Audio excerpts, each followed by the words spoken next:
Network is here. Oh, no punches! I'm real revolutionary right now. Support this man, Black Media. He makes sure that our stories are told. Thank you for being the voice of Black America, Roland. Stay black. I love y'all. All momentum we have now, we have to keep this going. The video looks phenomenal. See, there's a difference between Black Star Network and Black-owned media and something like CNN. You can't be Black-owned media and be scared. It's time to be smart. Bring your eyeballs home. You dig?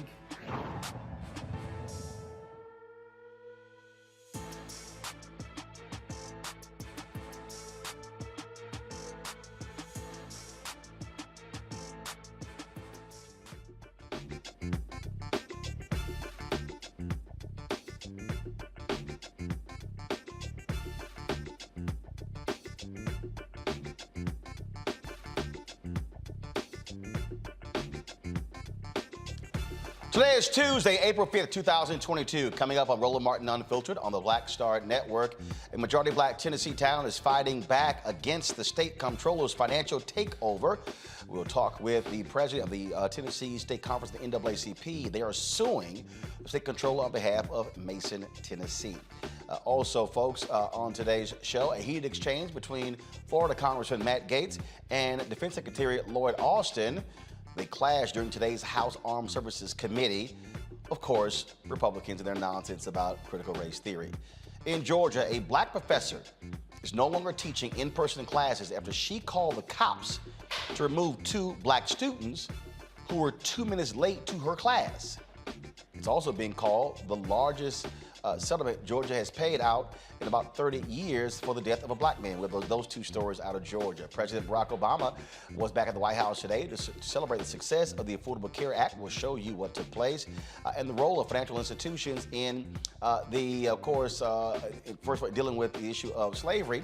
The need for atonement was today's topic at the House Financial Services Committee hearing. We'll explore that with Reverend Mark Thompson, the senior advisor of the Institute of Politics and Policy. And in this week's Marketplace segment, a toy maker is doing what she can to make sure Black beauty is represented.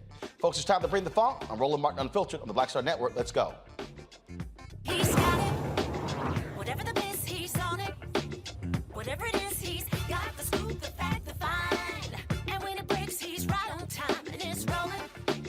Best believe he's knowing.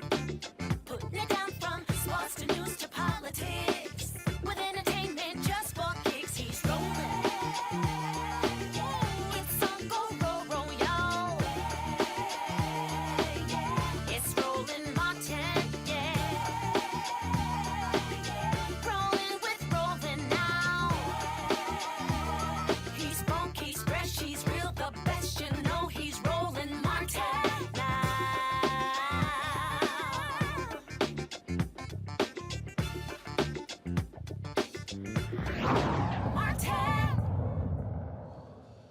All right, folks, the Tennessee State Conference of the NAACP, they are suing the state comptroller on behalf of Mason, Tennessee. They're seeking a temporary injunction tomorrow to cease the financial takeover of that particular town.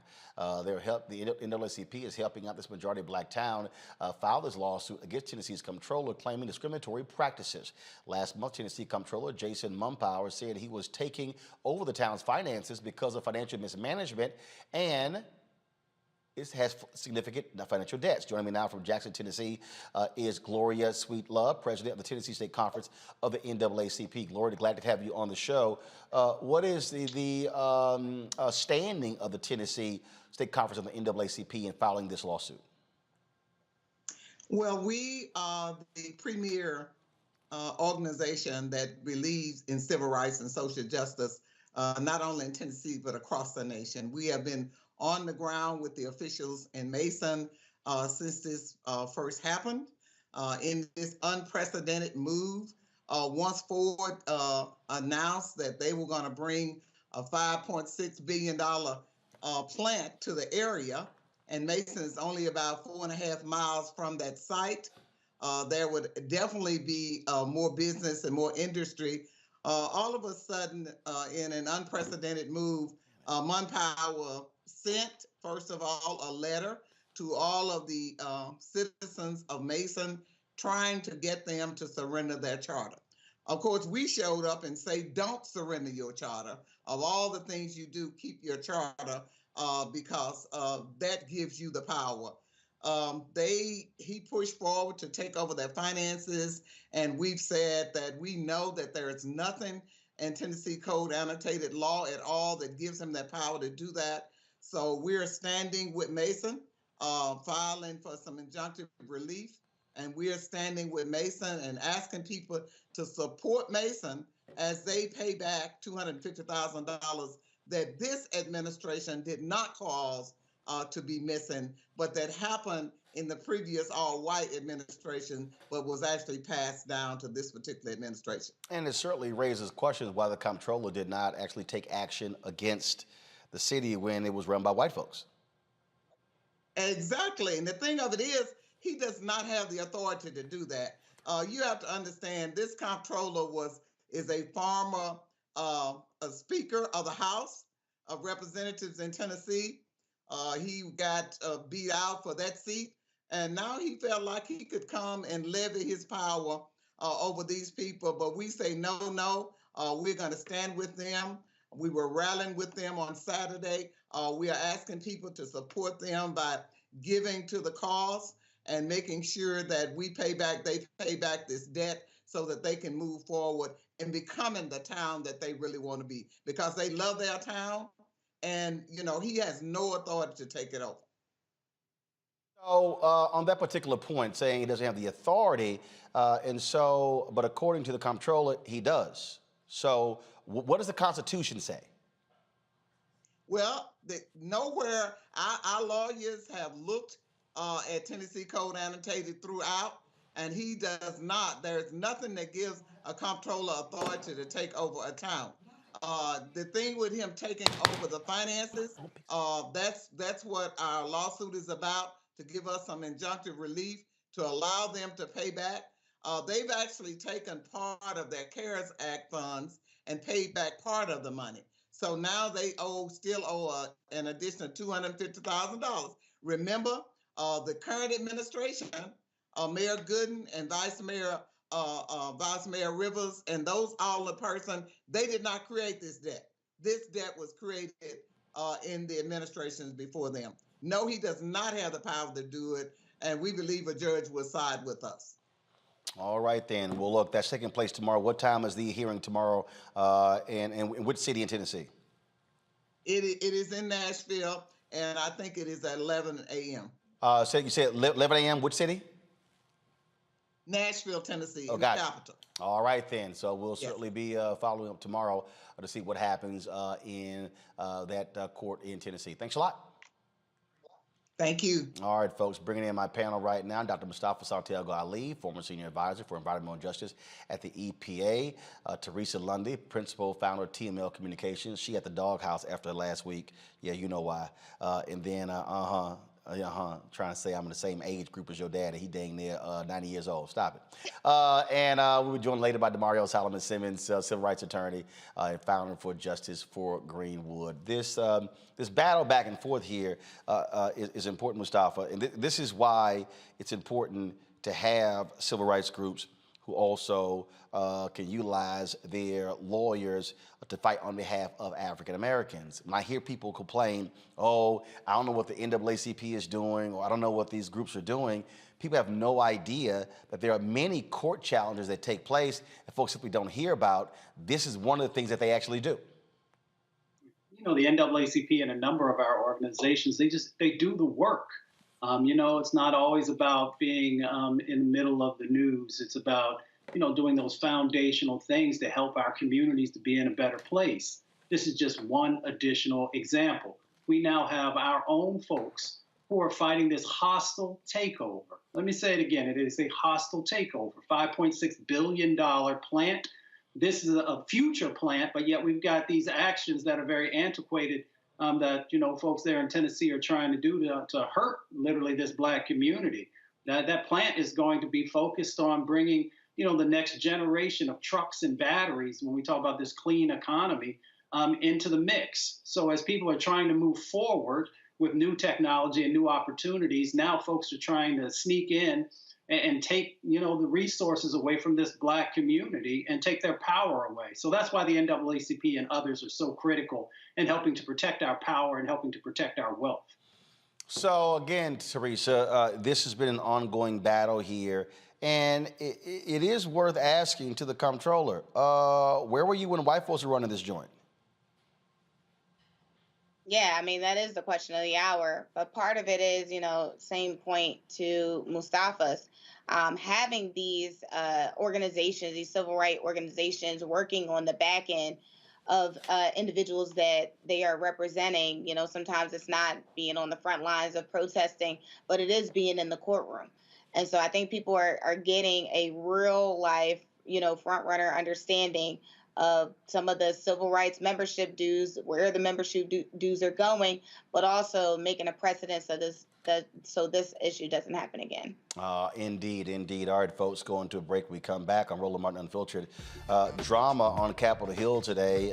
Pentagon Secretary Lloyd Austin got into a fierce back and forth with that idiot out of Florida, Matt Gaetz, you know, the one who's under investigation, having sex with underage women. Yeah, that same Matt Gaetz. And so wait till we show you what he had to say as a part of the Republicans' continuing nonsense over critical race theory and the issue of race. Not only that, wait till we show you a bill that's being offered by a white Republican woman in Ohio. I told y'all, this is not just about critical race theory. It's about 1619 Project. It's about diversity, equity, inclusion. So we're going to show you that, and so to understand what's going on by white Republicans in the United States. You're watching Roland Martin Unfiltered right here on the Black Star Network. On the next Get Wealthy, did you know that the majority of households headed by African American women don't own a single share of stock? No wonder the wealth gap continues to widen. Next on Get Wealthy, you're going to hear from a woman who decided to change that. Have been blessed with good positions, good pay, but it wasn't until probably in the last couple of years that I really invested in myself to get knowledge about what I should be doing with that money and how to productively use it. Right here on Get Wealthy on Black Star Network. Pull up a chair, take your seat. The Black Tape with me, Dr. Greg Carr, here on the Black Star Network. Every week, we'll take a deeper dive into the world we're living in. Join the conversation only on the Black Star Network. Did you ever want to do a soap opera? I did it before, Another World. I did it years ago. With Joe Morgan Freeman, called Another World. It's the funk now, but that's how I started in TV. My first job. My very first TV job. Joe Morton and Morgan Freeman were on a soap opera? Together. Yes, wow. I know. Oh, I loved it. I played a prostitute. I was real raw. My name was Lily Mason. I was a hoe on Tuesday and I owned the town 2 weeks later. That's how they do you. Right, that's how soap opera. You evolve, yeah. Right. So now I'm on this, but I'm rich right from Jump Street. So I'm loving it.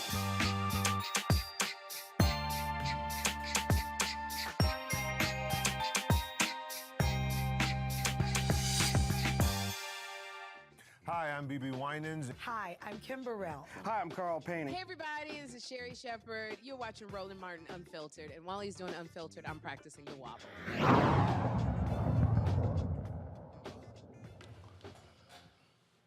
Today on Capitol Hill, Congressman Matt Gaetz of Florida showed his whole ass when he was questioning Pentagon Secretary Lloyd Austin. Folks, if you want to see Stuck on Stupid and what today's Republican Party looks like, watch this fool. Secretary Austin, why should American taxpayers fund lectures at the National Defense University that promote socialism as a strategy to combat China? It's the National Defense University is an academic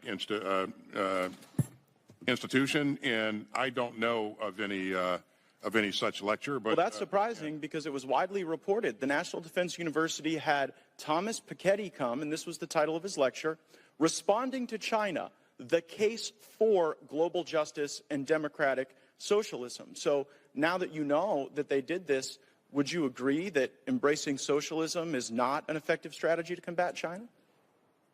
Well, I certainly don't agree with embracing socialism. I think so that means I'm sorry. We're not going to do this. We're not going to let the guy say 4 words and still talk and then cut him off. Well, We're just not. I control the time, Mr. Chairman. Yeah, but you also have to be fair to the witnesses. No, but I got the answer I wanted. I have a follow-up. My follow-up question is if we don't embrace it, then I guess why did the National Defense University put out a statement? Again, this is funded by U.S. taxpayers, saying in this talk, Mr. Piketty will argue that the right answer lies in ending Western arrogance and promoting a new emancipatory and egalitarian horizon on a global scale, a new form of democratic and participatory, ecological, and post-colonial socialism. So why would we invite people we don't agree with to evangelize views and values that we don't share at the National Defense University when we should be learning strategy about how to combat our enemies and make assessments that are accurate? And we do learn a lot about strategy and about the military and about joint force development, and so that is our focus in these institutions. I don't know what the context of this particular or content of this particular speech was. Mr. Secretary, I've shared with you the context. The context wasn't better understand socialism so we can defeat it. The context wasn't learn about it so that we can offer countermeasures.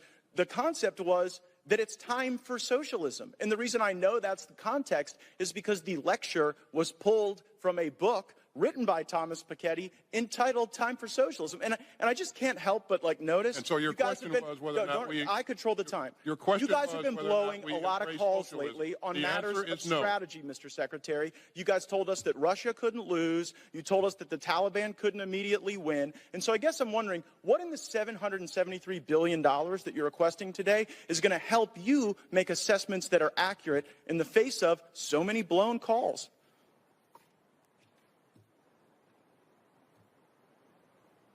You've seen what's in our budget. You've seen how the budget matches the strategy, and so I'll let that speak for itself.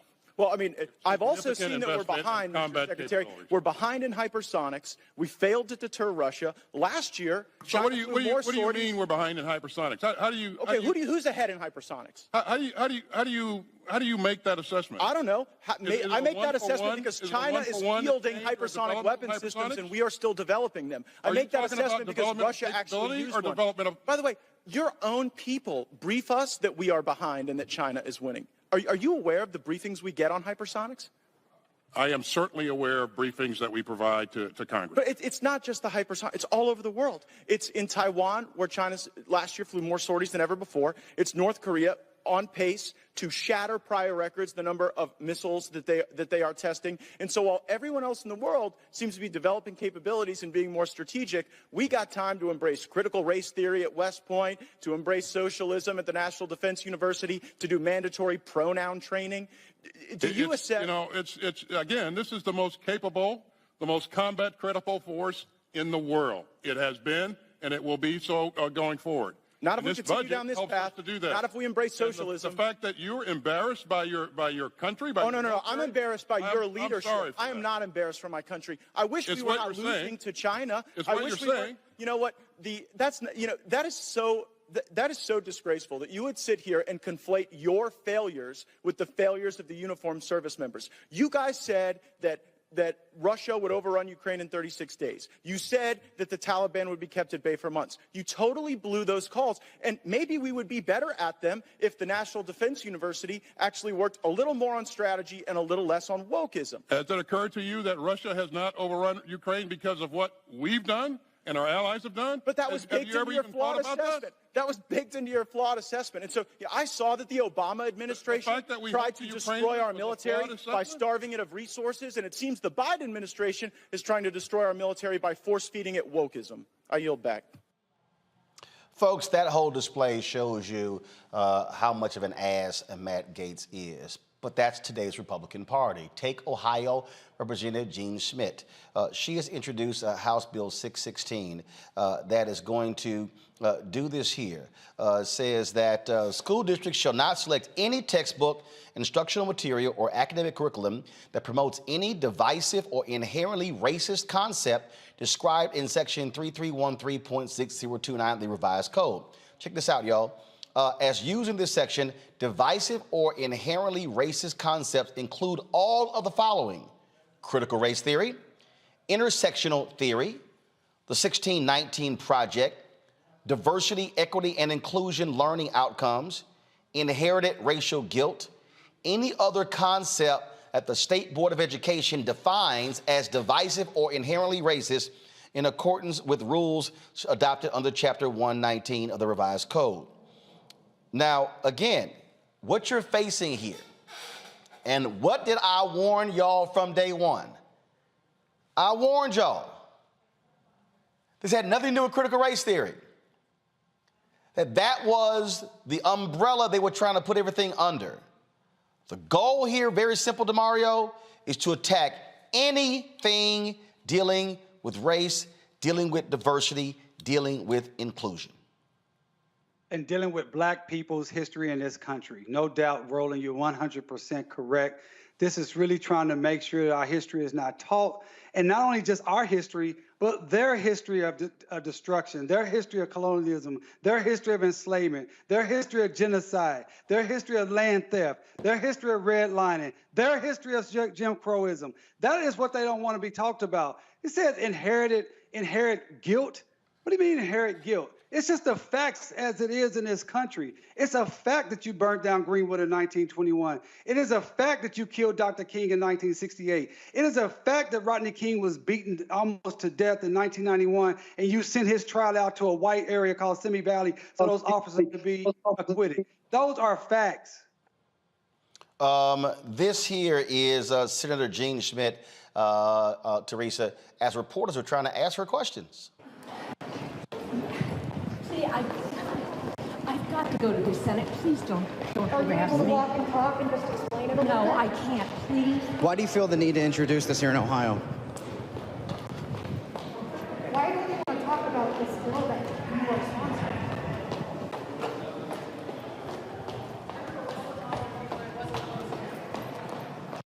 sponsoring? Boy, amazing how when they have to ask them questions. Oh my God, don't harass me.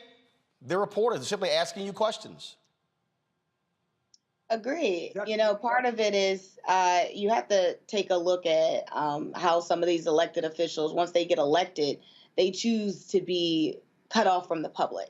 You know, so I'm sure the reporters probably sent an email, tried to get the same answer, likely tweeted their office to try to get a response. But this is essentially what we see. We see elected officials, you know, they want to be bold about the legislation that they put out. But when it comes to trying to get real answers for the concerns of the people, they are running back to sit in the Senate chambers or the House chambers.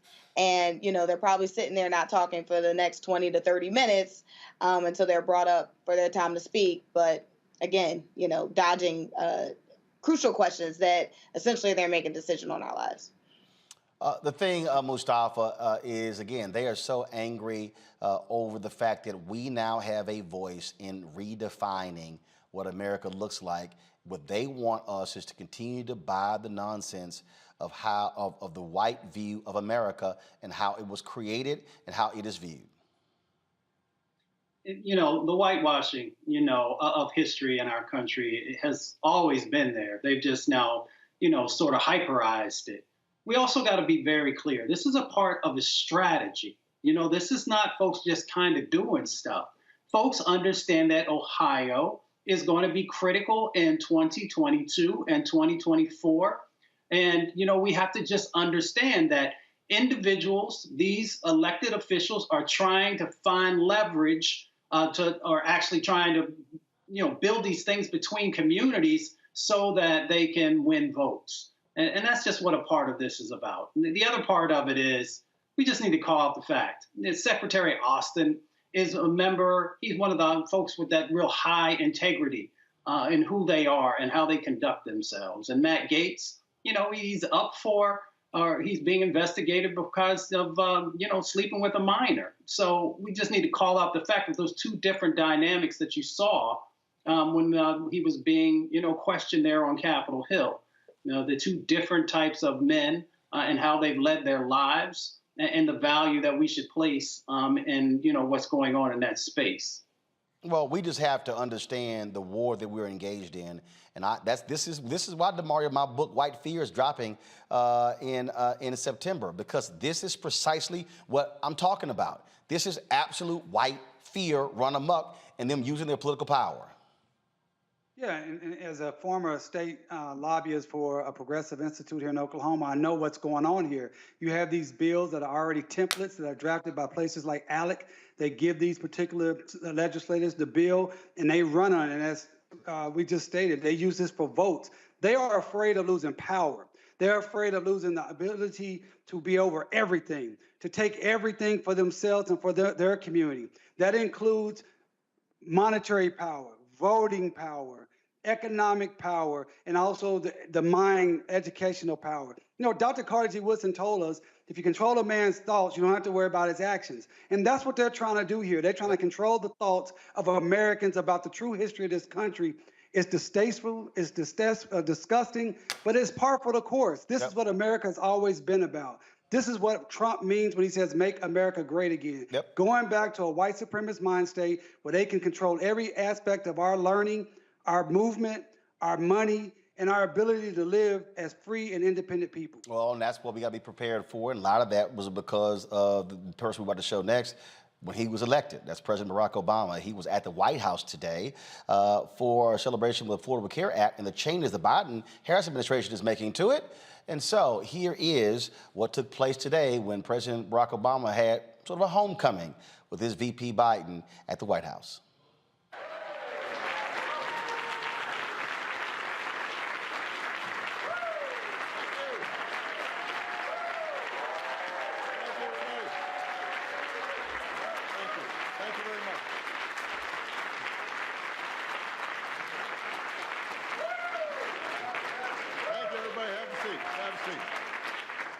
Thank you. Vice President Biden, Vice President. That was a joke.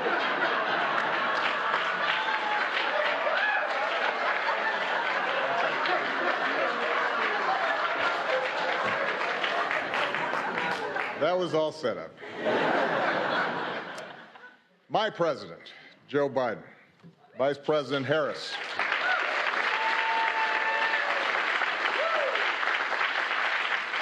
Our dear friend, Madam Speaker, Nancy Pelosi, all the members of Congress who are in attendance today, the members of Cabinet, it is good to be back in the White House. It's been a while. I confess, I heard some changes have been made by the current president since I was last here. Apparently, Secret Service agents have to wear aviator glasses now. The Navy mess has been replaced by a Baskin-Robbins.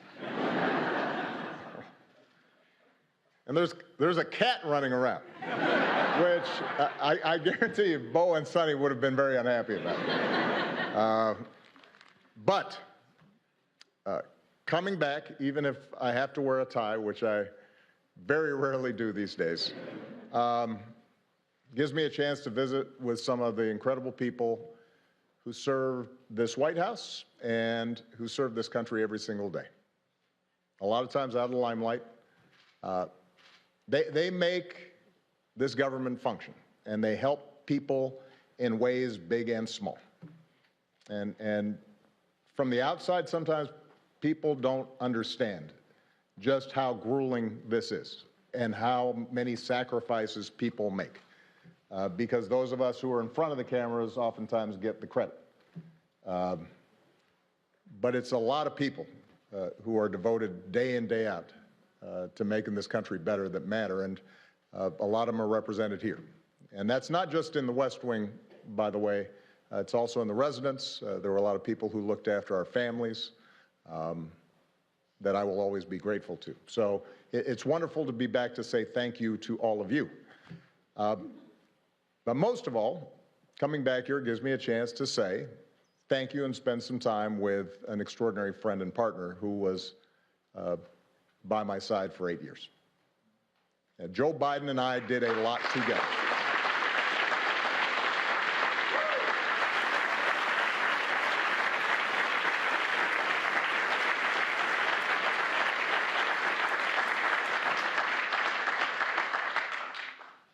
We helped save the global economy, made record investments in clean energy. We put guardrails on our financial system. We helped turn the auto industry around, repealed Don't Ask, Don't Tell.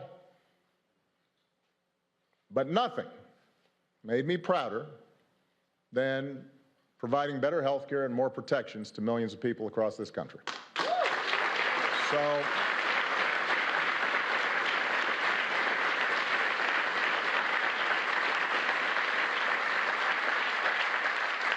So when President Biden said he was not going to just celebrate the ACA, but also announce actions that would make it even better, I had to show up.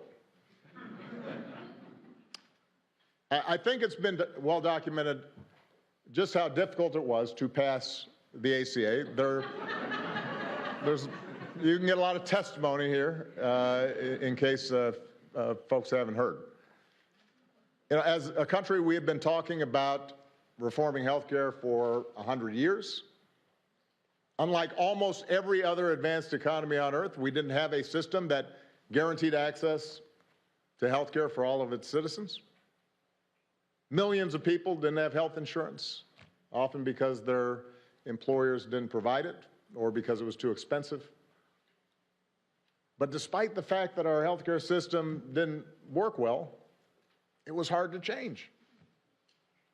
Healthcare represents about 1/5 of our economy. That's trillions of dollars that are involved. So there were a lot of different economic interests that were vying to maintain the status quo. And because the majority of Americans did have health care, some people naturally worried that they'd lose what they had. The media was skeptical of past failures. There was a lot of misinformation, to say the least, flying around. And it's fair to say that most Republicans showed little interest in working with us to get anything done. That's fair to say. But despite great odds, Joe and I were determined. Because we'd met too many people on the campaign trail who'd shared their stories. And our own families had been touched by illness. And as I said to our dear friend Harry Reid, who is missed, wished he was here today, because he took great pride in what we did. I intended to get health care passed, even if it cost me re-election, which for a while looked like it might.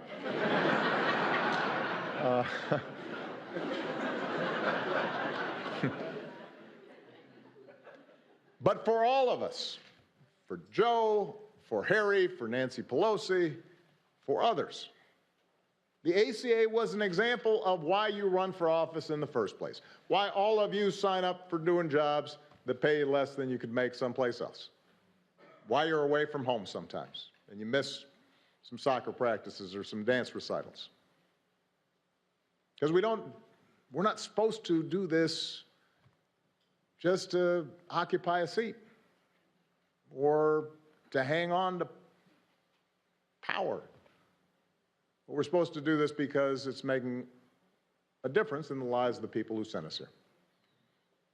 And because of so many people, including a lot of people who are here today, made enormous sacrifices. Because members of Congress took courageous votes, including some who knew that their vote would likely cost them their seat. Because of the incredible leadership of Nancy and Harry, we got the ACA across the finish line together.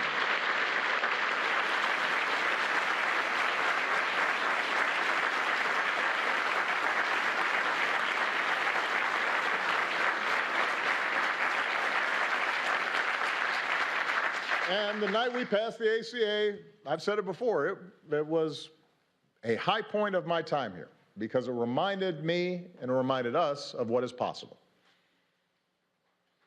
But, of course, our work was not finished.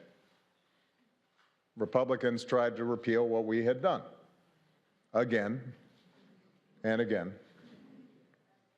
and again. And they filed lawsuits that went all the way to the Supreme Court 3 times. I see Don Marilla here, who had to defend a couple of them.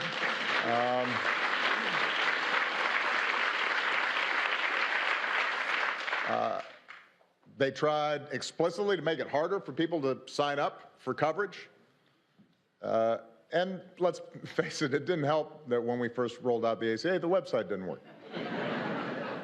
That was not one of my happiest moments. So given all the noise and the controversy and the skepticism, it took a while for the American people to understand what we had done.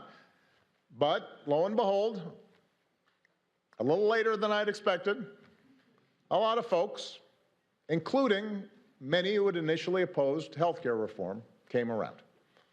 And today, the ACA hasn't just survived, it's pretty darn popular.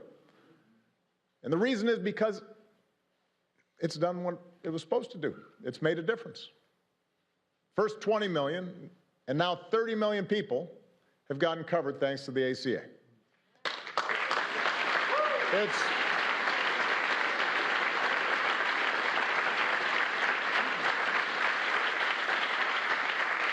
It's prevented insurance companies from denying people coverage based on a pre-existing condition. It's lowered prescription drug costs for 12 million seniors. It's allowed young people to stay on their parents' plan until they're 26. It's eliminated lifetime limits on benefits, but often put people in a jam. So we are incredibly proud of that work. But the reason we're here today is because President Biden, Vice President Harris, everybody who's worked on this thing understood from the start that the ACA wasn't perfect. To get the bill passed, we had to make compromises. We didn't get everything we wanted. That wasn't a reason not to do it. If you can get millions of people health coverage and better protection, it is, to quote a famous American, a pretty big deal.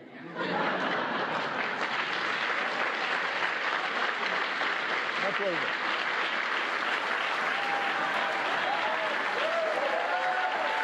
Big deal.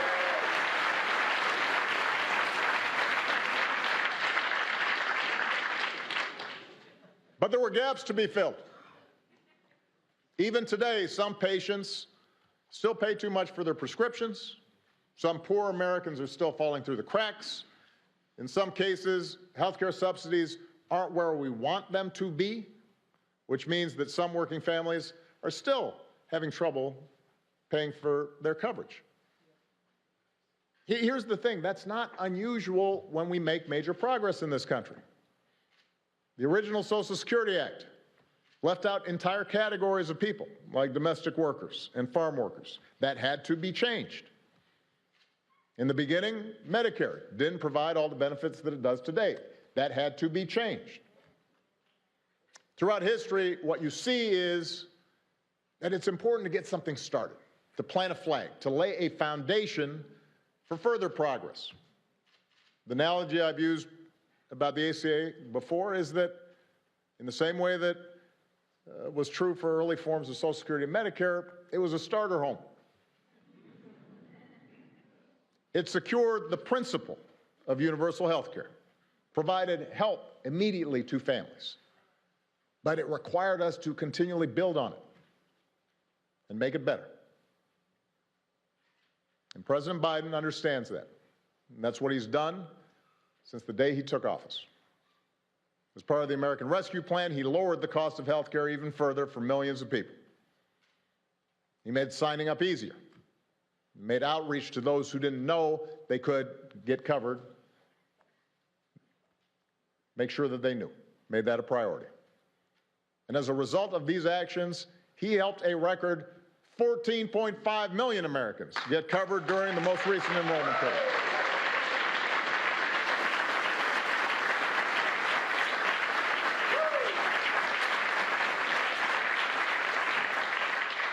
That, ladies and gentlemen, is what happens when you have an administration that's committed to making a program work.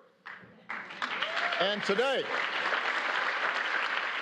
the Biden-Harris administration is going even further by moving to fix a glitch in the regulations that will lower premiums for nearly 1 million people who need it and allow 200,000 more uninsured Americans get access to coverage.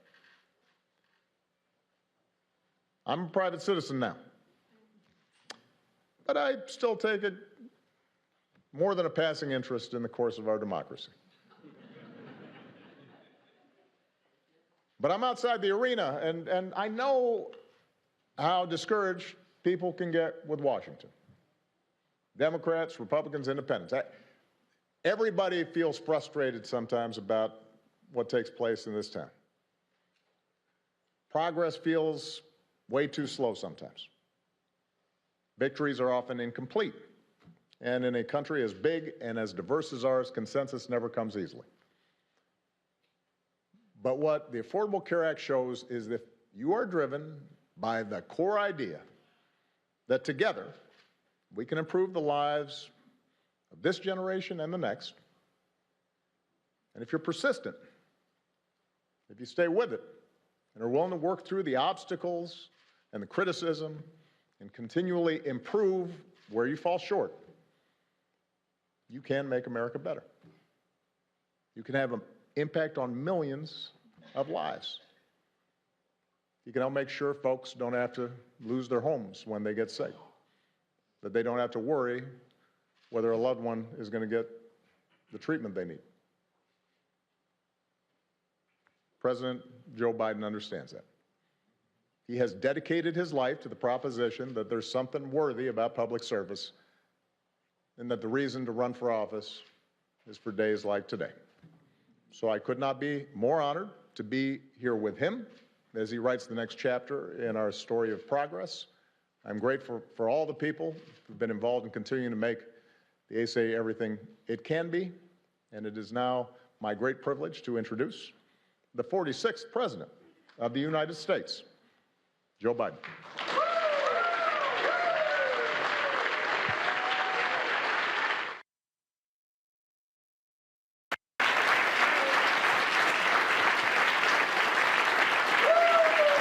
Thank you.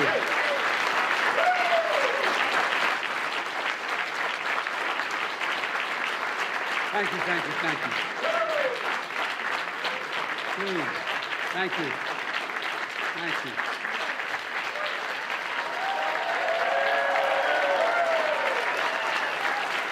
Thank you, thank you, sir. Please.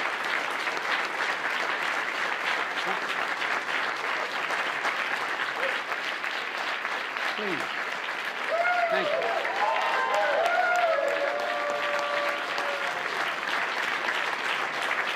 Thank you very much. Please.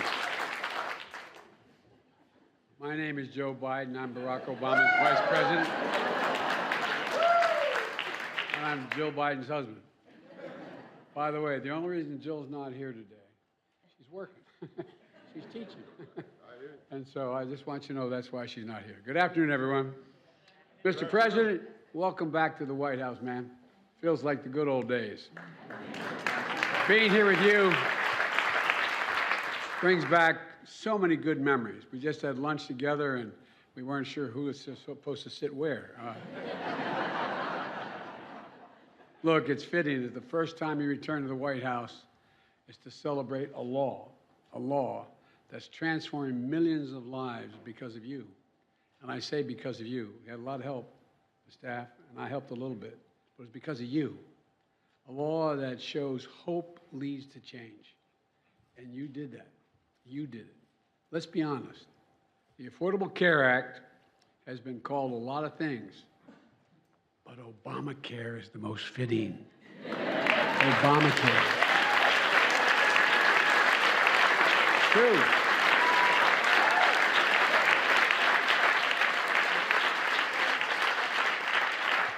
I can tell you all how much Barack Obama cared about getting this done. Throughout the countless hours of negotiations and the relentless political attacks, he never, ever, ever gave up. And I guarantee you that. If I had time, I could tell you all the times when he'd say, should we compromise, should we do? And I'd say, well, we ought to think about it. No, if I do that, then so-and-so won't get covered. This group of people won't get covered. Whether it was after meeting during our weekly lunch, and we met every single day, he'd remind me that why we're doing this in the first place. We're doing this in the first place for people who needed it and deserve to be treated with dignity. Dignity. The idea that when you can't afford health insurance for your children, for your spouse, male or female, it doesn't matter. Not only are they in trouble, but you're deprived of your dignity. Barack, you talked about the idea that it was important that we make sure that you couldn't outrun your insurance. I can remember there with Bo, thinking to myself, what would I do if they walked in and said, you've outrun your time here? And there were still 35 days to live. The things that change people's lives. We both understood the Affordable Care Act wasn't about a single president or the presidency. It was about the countless Americans lying in bed at night, staring at the ceiling, wondering, my God, what if I get really sick? What am I going to do? What is my family going to do? Will I lose the house? Discussions we had in my house with my dad when he lost his health insurance. Who's going to pay for it? Who's going to take care of my family? You know, in America, healthcare, as we all three said, will have now said, healthcare should be a right, not a privilege. And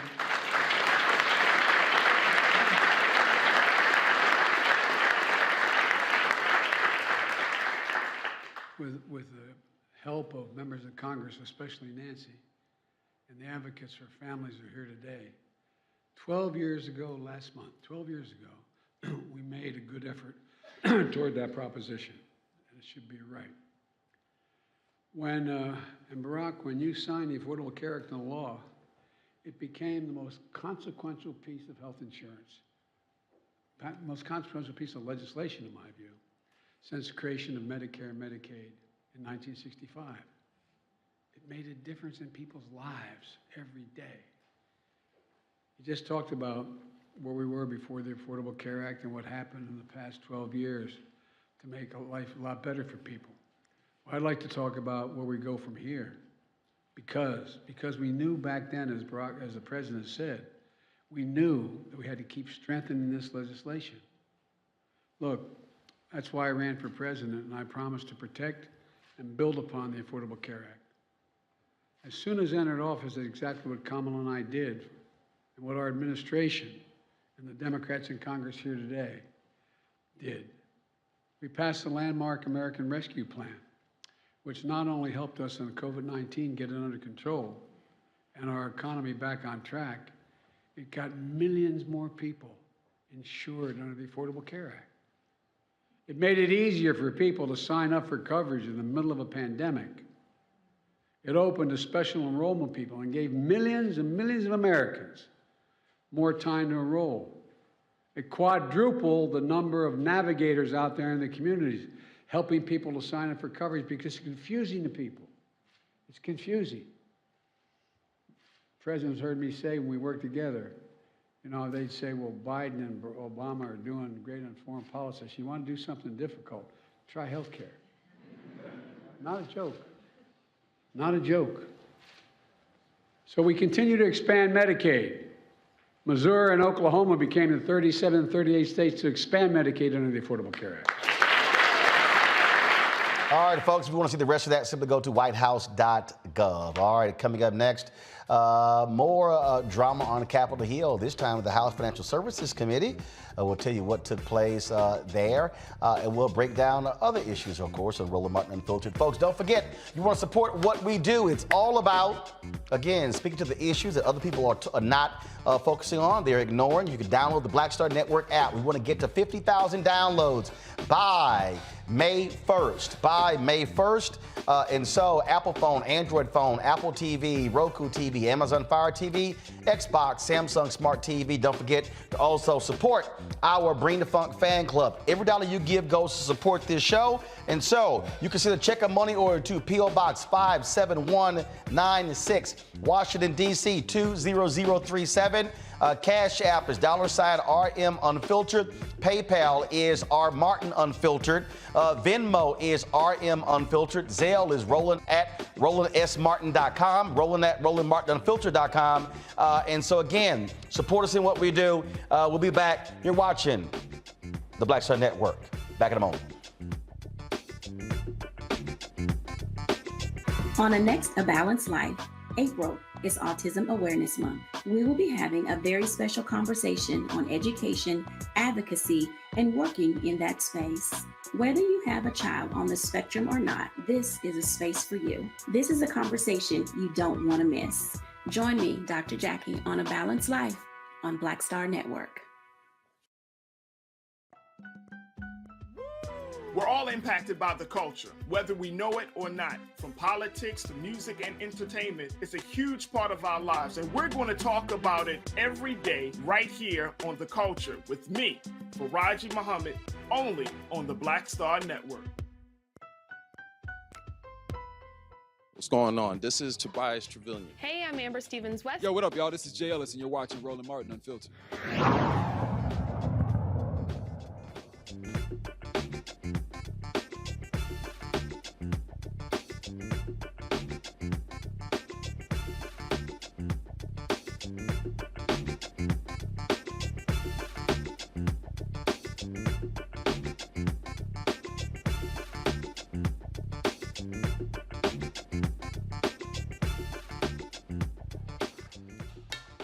All right, folks, welcome back to Roland Martin Unfiltered.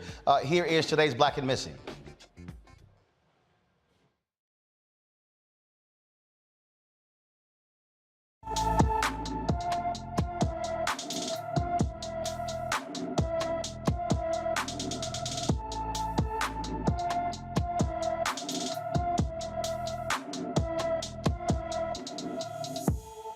All right, folks, Alicia Aaliyah Bryant has been missing from Sacramento, California since March 21st.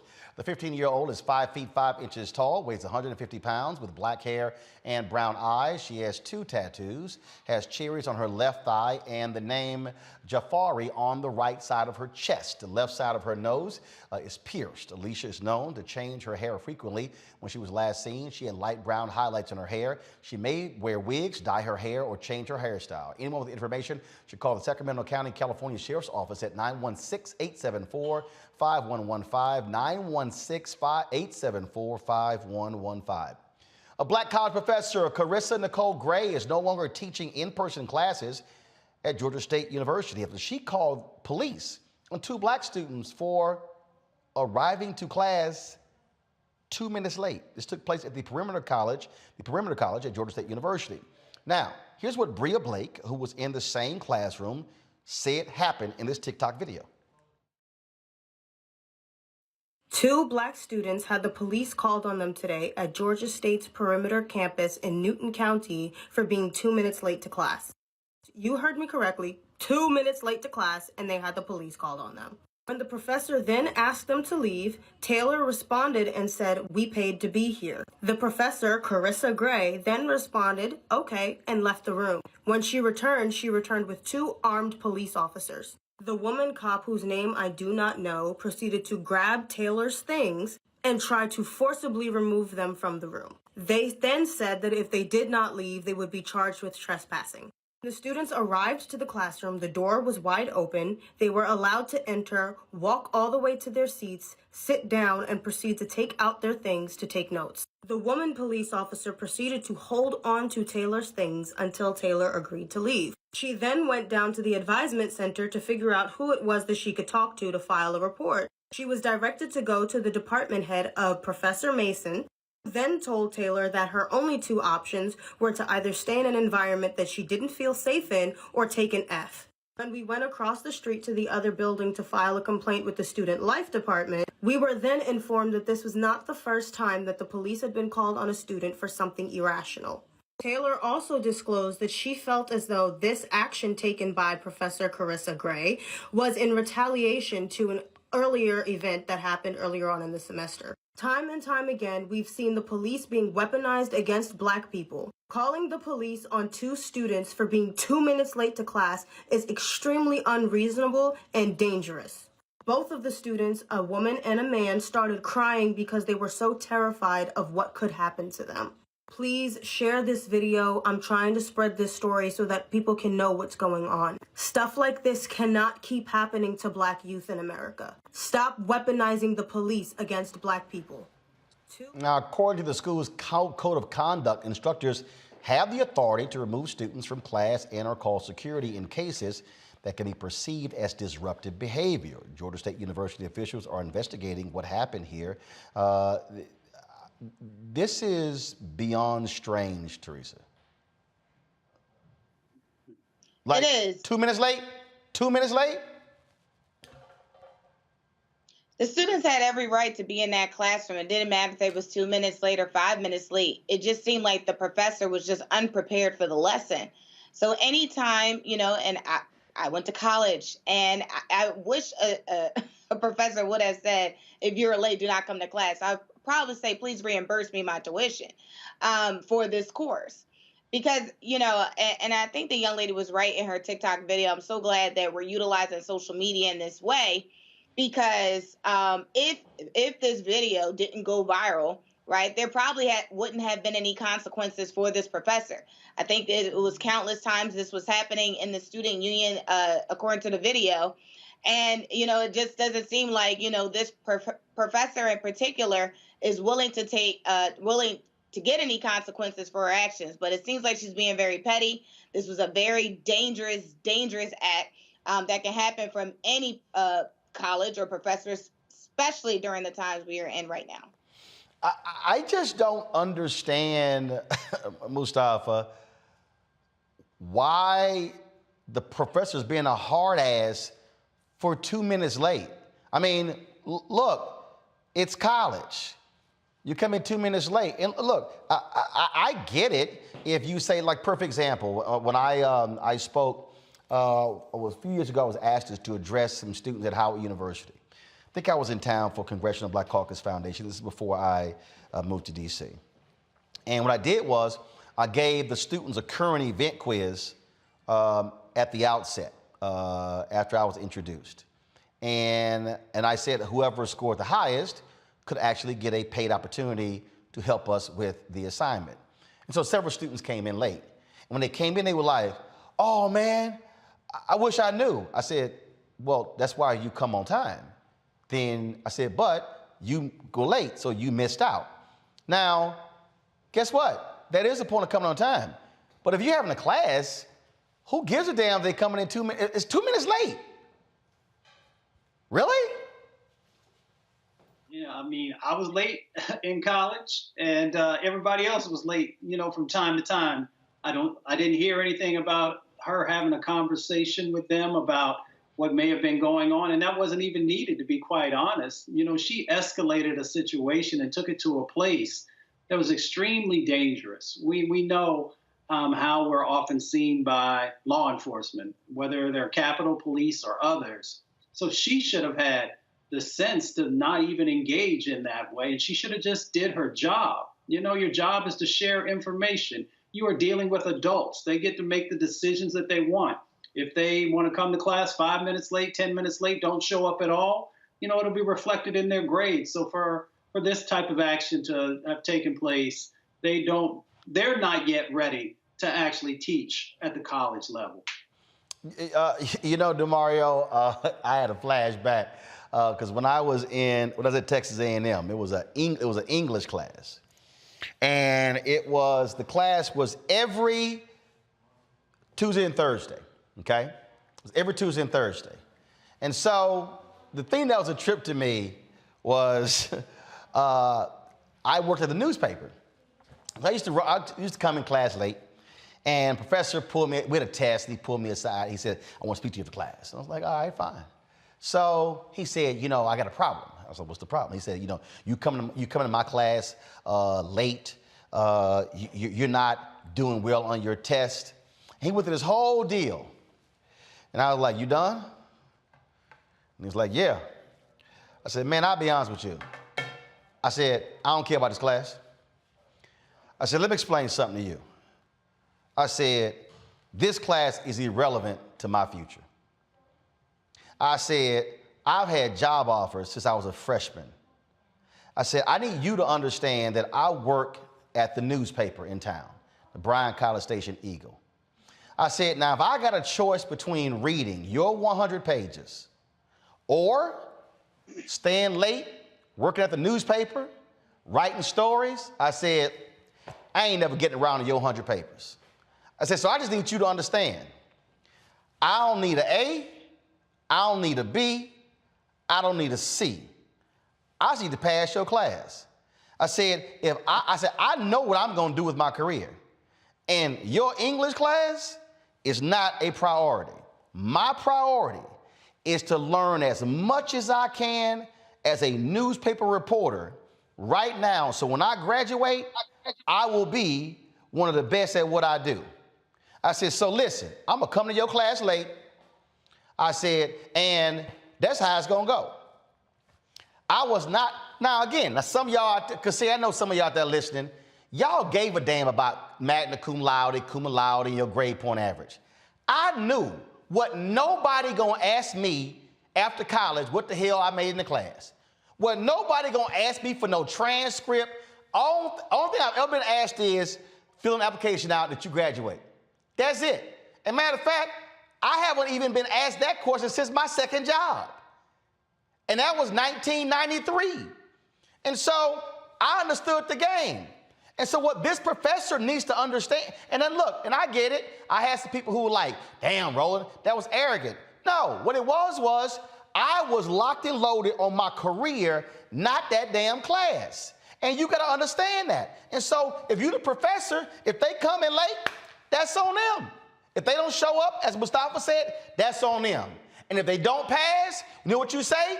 Should have came on time, should have skipped my class. Next. You don't call the damn cops. Well, you know, I got a master's in higher ed, and I taught full-time professor at the University of Oklahoma, African American Studies. I've also taught graduate courses at Langston University, the only historically black college or university west of the Mississippi here in Oklahoma, here in Tulsa. And I am very rigid when it comes to my syllabus and it comes to being on time. I'm a former athlete, as you know, and to me, to be on time is to be late. And so I'm very strict about that. But the way that I do it is if you are late a certain amount of minutes, you just get docked off some points. You know, these people are adults. So I would say in this situation that she totally overreacted. I think she broke the law. I think that's a false, she made a false police report based on the information we have now. So I think that's a crime. I think she's also could be liable for civil liability, intentional infliction of emotional distress. That's outrageous. I think someone already said that. It was outrageous conduct to go get the police because someone is 2 minutes late. That's ridiculous, especially in this environment when we know, as the young lady stated, the weaponization of police puts us in harm's way. We can be beaten, we can be tased, we can be pepper sprayed, we can be killed just by having police conduct, and therefore you shouldn't have this unnecessary police interaction. I think she's also potentially liable for some negligence, the entire school. If they have a policy that you just showed, Roland, that says, oh, you can call the police if someone is being unruly in your class, but they haven't given her proper training on what is considered unruly behavior, simply walking into a class late, not unruly behavior. Now, if you're in there fighting, cussing, refusing to leave, then maybe so, but literally walking in 2 minutes late as a former college professor, as someone who has taught many, many courses over the last 15 years, that's completely ridiculous. She should be held accountable both criminally. I think they should think about filing a lawsuit against her and the university. See, here's why I'm not even docking points. And I've been an adjunct professor, University of Texas at Arlington.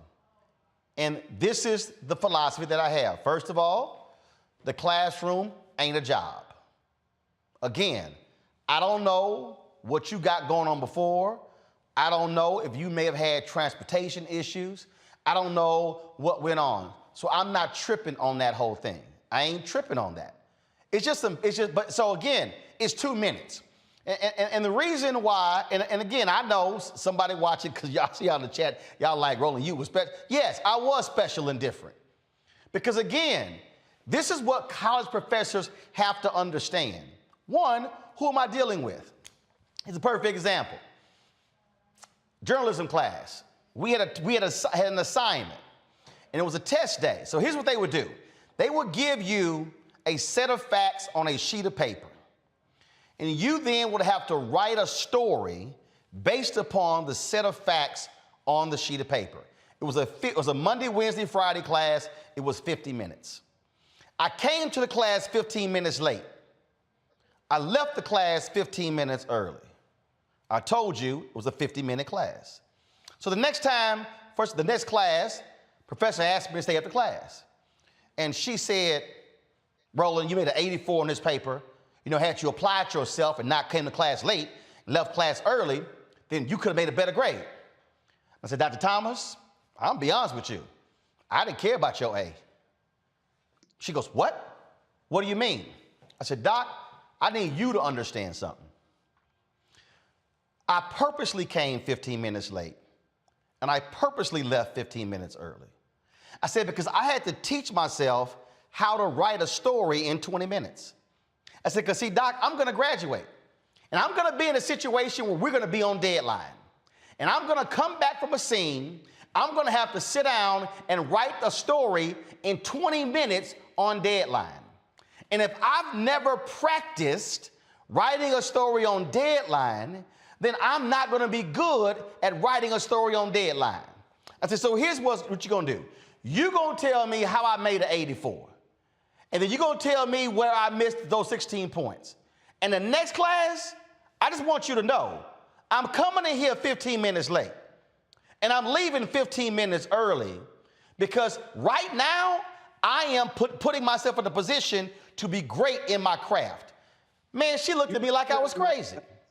And so then she got an attitude with me. And finally, I had to say, you know what, Doc, let's just do this here. Why don't you teach the rest of the students and then I'll be over here? I said, because you know why? None of them want to be in journalism. They all in here because they failed the other colleges. They're just trying to get a degree. I know what the hell I'm trying to do. I'm focused on my career. So if you can't help me get to my goals in my career, then let's move on. Now, she could have called the cops if she wanted to, but I needed her to understand she was dealing with a different type of student because my vision was totally different and I was clear on what I was trying to do. I had some other professors who saw that and said, Roland, we teach you differently than we teach the other students. So the point I'm making is this here. When you in college, you grown.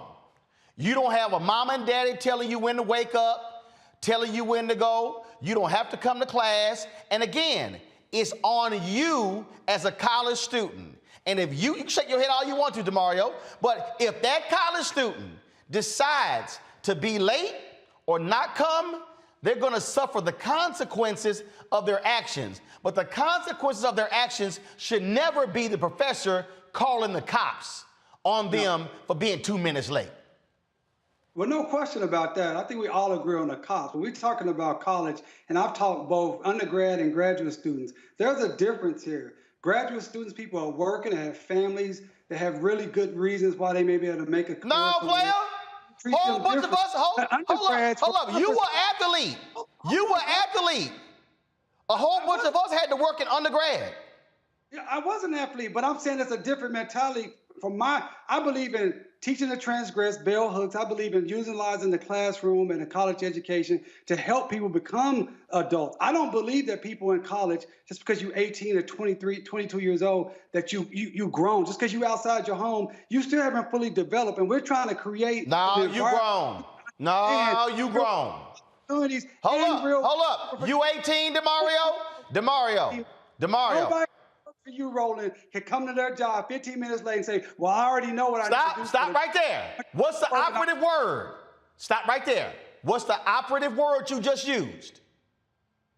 I don't know. Everything I said was bars. No, what's the operative word? You said, if somebody come to your job, your employment. Job. Yeah. That's it. College ain't a job. In fact, DeMario, in a college classroom, you the only one with a job. You getting paid to be there. I'm paying to be there. We got a different philosophy. We got a different philosophy on what is the college experience. It's not even about the grade. It's not even about necessarily what's the actual subject, unless you're dealing with some type of hard science or something that's really specific to a career. It is about teaching someone and helping someone, guiding them to be an adult, to be the best version of themselves. And if people think they can just show up when they want to and leave when they want to, that's not real life. Particularly yes, it is. Hold up. Wait.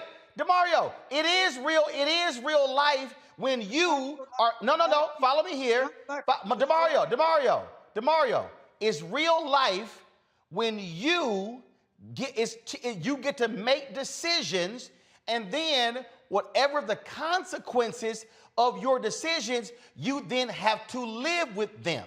See, that's the whole point. So, no. See, at some point, and I'm going to put Mustafa and Teresa in here, at some point, we've got to accept the reality that when you are no longer in high school, it does change. You no longer have your mama and daddy saying, get your butt up, the school bus is going to be here, or I'm coming back in 20 minutes and I'm dropping you off. No, you have to get yourself up. You have to feed yourself. You got to get there. And what I'm saying is, if that person chooses to come in late, that's on them. What happens to them as a result of their decisions, that's how they learn the lesson, Mustafa.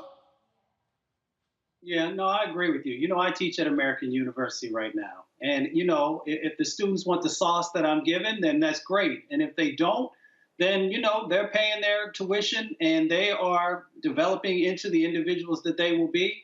You know, but you don't put students in a life and death situation. That's what this is about. That this teacher, this professor, put those two young men in a life and death situation, and we should stay focused on that. Because, you know, what this individual did, maybe there are others in the state where they teach that have done some similar things that just didn't get the attention.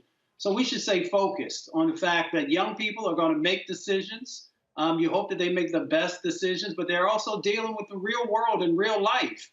And we just need to be mindful of that. But again, don't put young people in life and death situations. They got enough of that when they're, you know, outside of the classroom. You know, Teresa, somebody in the chat said, Roland, how you going to be in journalism and not respect English? I said, no, it's that I didn't respect English.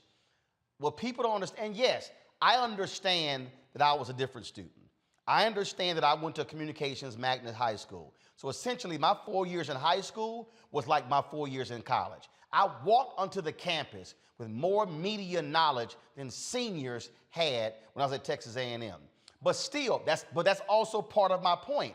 What I did was, I didn't work for the school newspaper. I worked for the local newspaper. I interned at the television station. I worked at the radio station. What I actually did was, I actually created my own curriculum outside of school that I knew was going to position me for graduating. And I get all that stuff about the college experience, but this is what I always understood, Teresa. I'm here to get a sheet of paper. It's a sheet of paper.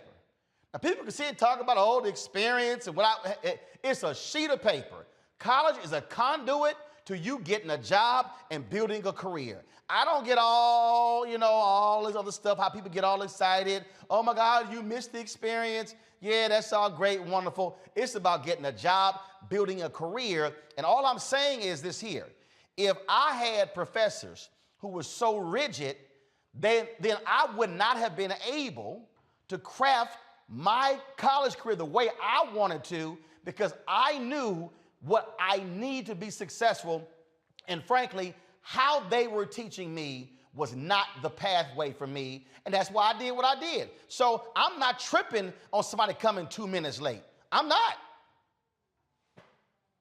Yeah, you're absolutely right. There's not a particular way to have a college experience. I know mine, because I did a dual transfer situation. I had to work full time and then I went to school twice a week, but I still earned that same white paper, that bachelor's degree that is sitting on my wall. But it was a struggle. So I think if this professor, and particularly, you know, had an issue with students showing up to class late, then there should have been a policy inside of her syllabus that says if you come more than 20 minutes, 20 to 30 minutes to my class late, then you are subject to, be asked to leave. And I think that is also a choice of that student when they select that course.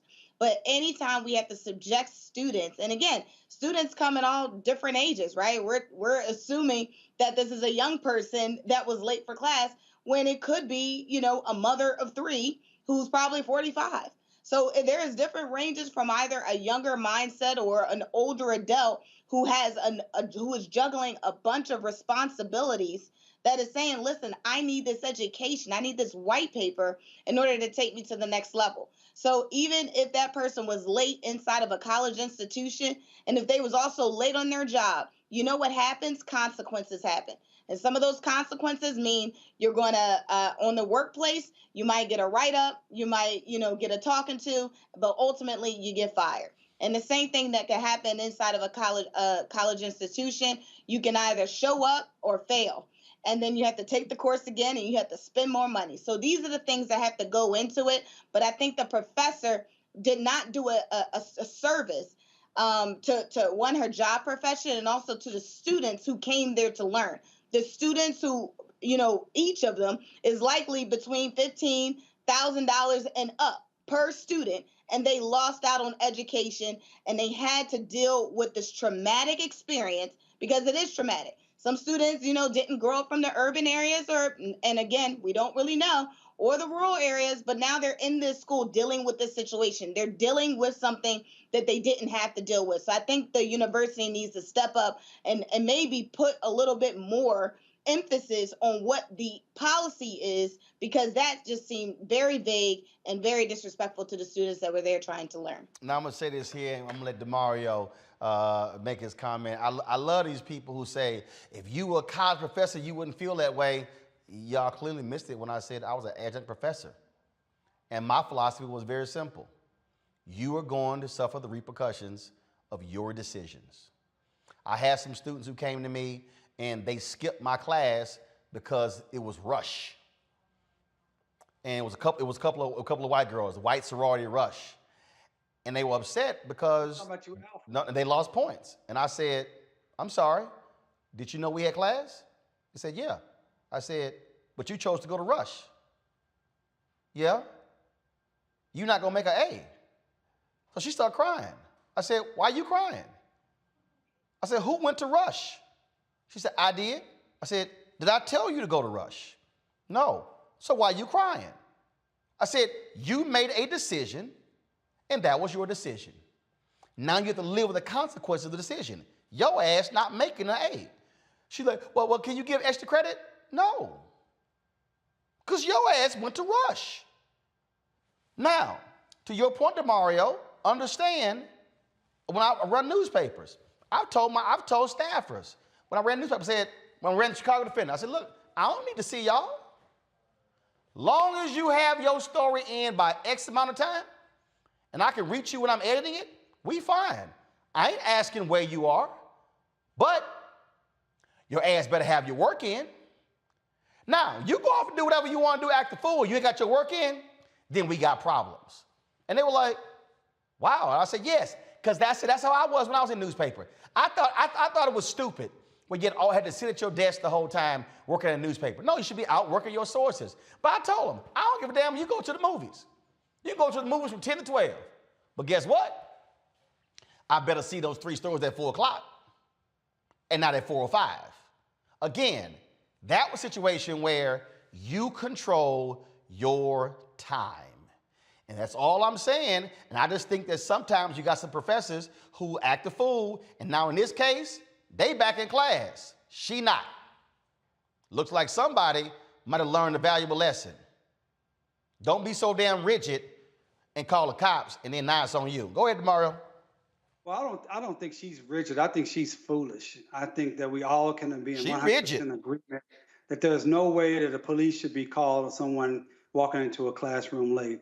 And my simple point to close out this segment, if you want it to be over with, is that as a college student. Hold up now. Now I'm going to decide when it's over with, but go ahead. That's what I said. No, I had somebody in the chat say, okay, Roland, let's move on. I was like, Erica Williams? No, I said if you. I'm just saying, I'm calling her out. I said, Erica Williams, you don't decide when I move on. I do. Go ahead. Right, this is the Roland Martin show. This is Roland Martin Unfiltered. So I understand that. Roland Martin Unfiltered. That's why you be punking me, don't let me talk. But that's cool. I'm cool with that. Listen, I'm just simply saying, from my perspective, I have an associate, master's, bachelor's law degree, taught at university. I've been at universities for 27 years. I believe that the university experience overall, not for very unique individuals like your career path, or even my wife's, Mia, who's also a journalist. It's a kind of a different career path on a college campus. But part of it is teaching these young people, most of the time, to Teresa's point, not all the time, as undergrads, how to be adults, how to be responsible, how to talk if they have an issue, right? If they're saying, look, I have to work late some nights, or I have children, how to be able to approach the professor, go to office hours and say, this is my issue, how to communicate. Then I also believe as a professor, it's on me, as Bell Hooks talks about in her book, Teaching to Transgress, it's on me to make the classroom experience something that the students want to participate in, that they want to show up in, even if it's a subject that's not relevant necessarily to their career path, but they're so enthused and excited about my teaching style, what we're talking about, and the material, how I make it come to life, that they want to show up early. They want to be there. They want to participate. So that's my point. Well, I'm going to tell you right now, you tripping on 2 minutes late, man. Go on with that nonsense. I hope she don't get a job. But it's also a disrespect that if you're walking in 15 minutes late while I'm lecturing or talking, and you just come in and do what you want to do. Hey, Doc. Because it's like, do you not respect my time? Because this is my profession. No, guess what? No, and guess what? If I walk in 15 minutes late, your ass keep talking. Yeah, that's disrespectful. No, it's not. See, I had stuff to do. I'm coming out of an athletic background. You walk into practice 15 minutes late, you're going to run. Hey, guess what? We ain't talk. Hold up. Do you want me to pull the Allen Iverson? We talking practice. Not the game. Practice. Not the game. Practice. I'm with Allen Iverson. Do you know what college was? Practice. Do you know what I was preparing for? The game. So you're right. When I walked in 15 minutes late, that shit was practice. And it wasn't even a journalism class. It was a non-journalism class. So I'm telling you right now. You a one-off. Hey, guess what? Black network. You're the only brother in America has its own black network that's really black-owned, preaching, putting forth black perspective throughout the nation. So you're an exceptional. No, hold up. Before I did all that. And Mustafa, I'm talking about the regular student. Well, guess what? Before I did that was a reason I got promoted 3 times in the first year and a half I was in the business. That was a reason 7 months into the business, I was on the team recovering the Republican National Convention when some folks waited 10 years. That was a reason on the second job that I was sent to the Alfred P. Murrah Federal Building when it blew up in Oklahoma City. And I was, again, 2 years out of college. Do you know why all that happened? Because I walked in 15 minutes late and kept my ass at that newspaper working late that particular night. So guess what? You damn right. I walked in 15 minutes late and it paid off. That's the whole point. I had a game plan because it wasn't practice. It was the game. Got it? All right, I'm going to a break. I'm going to holler at Mark Thompson next about what took place at the House Financial Services Committee today dealing with the issue of slavery. You're watching Roland Martin Unfiltered on the Black Star Network. Damn it.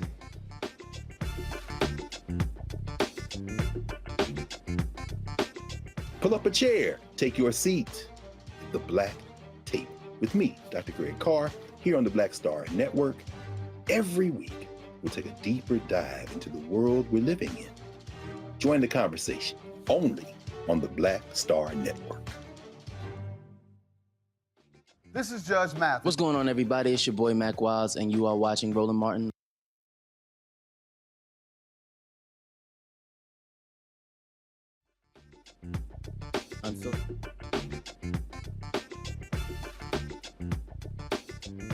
All right, y'all. Today, the House Financial Services Subcommittee on oversight, folks, and investigations.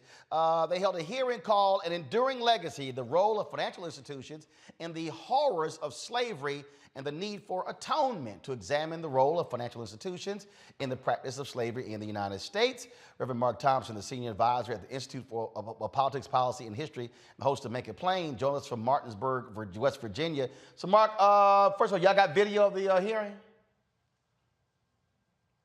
We ain't got no video of the hearing?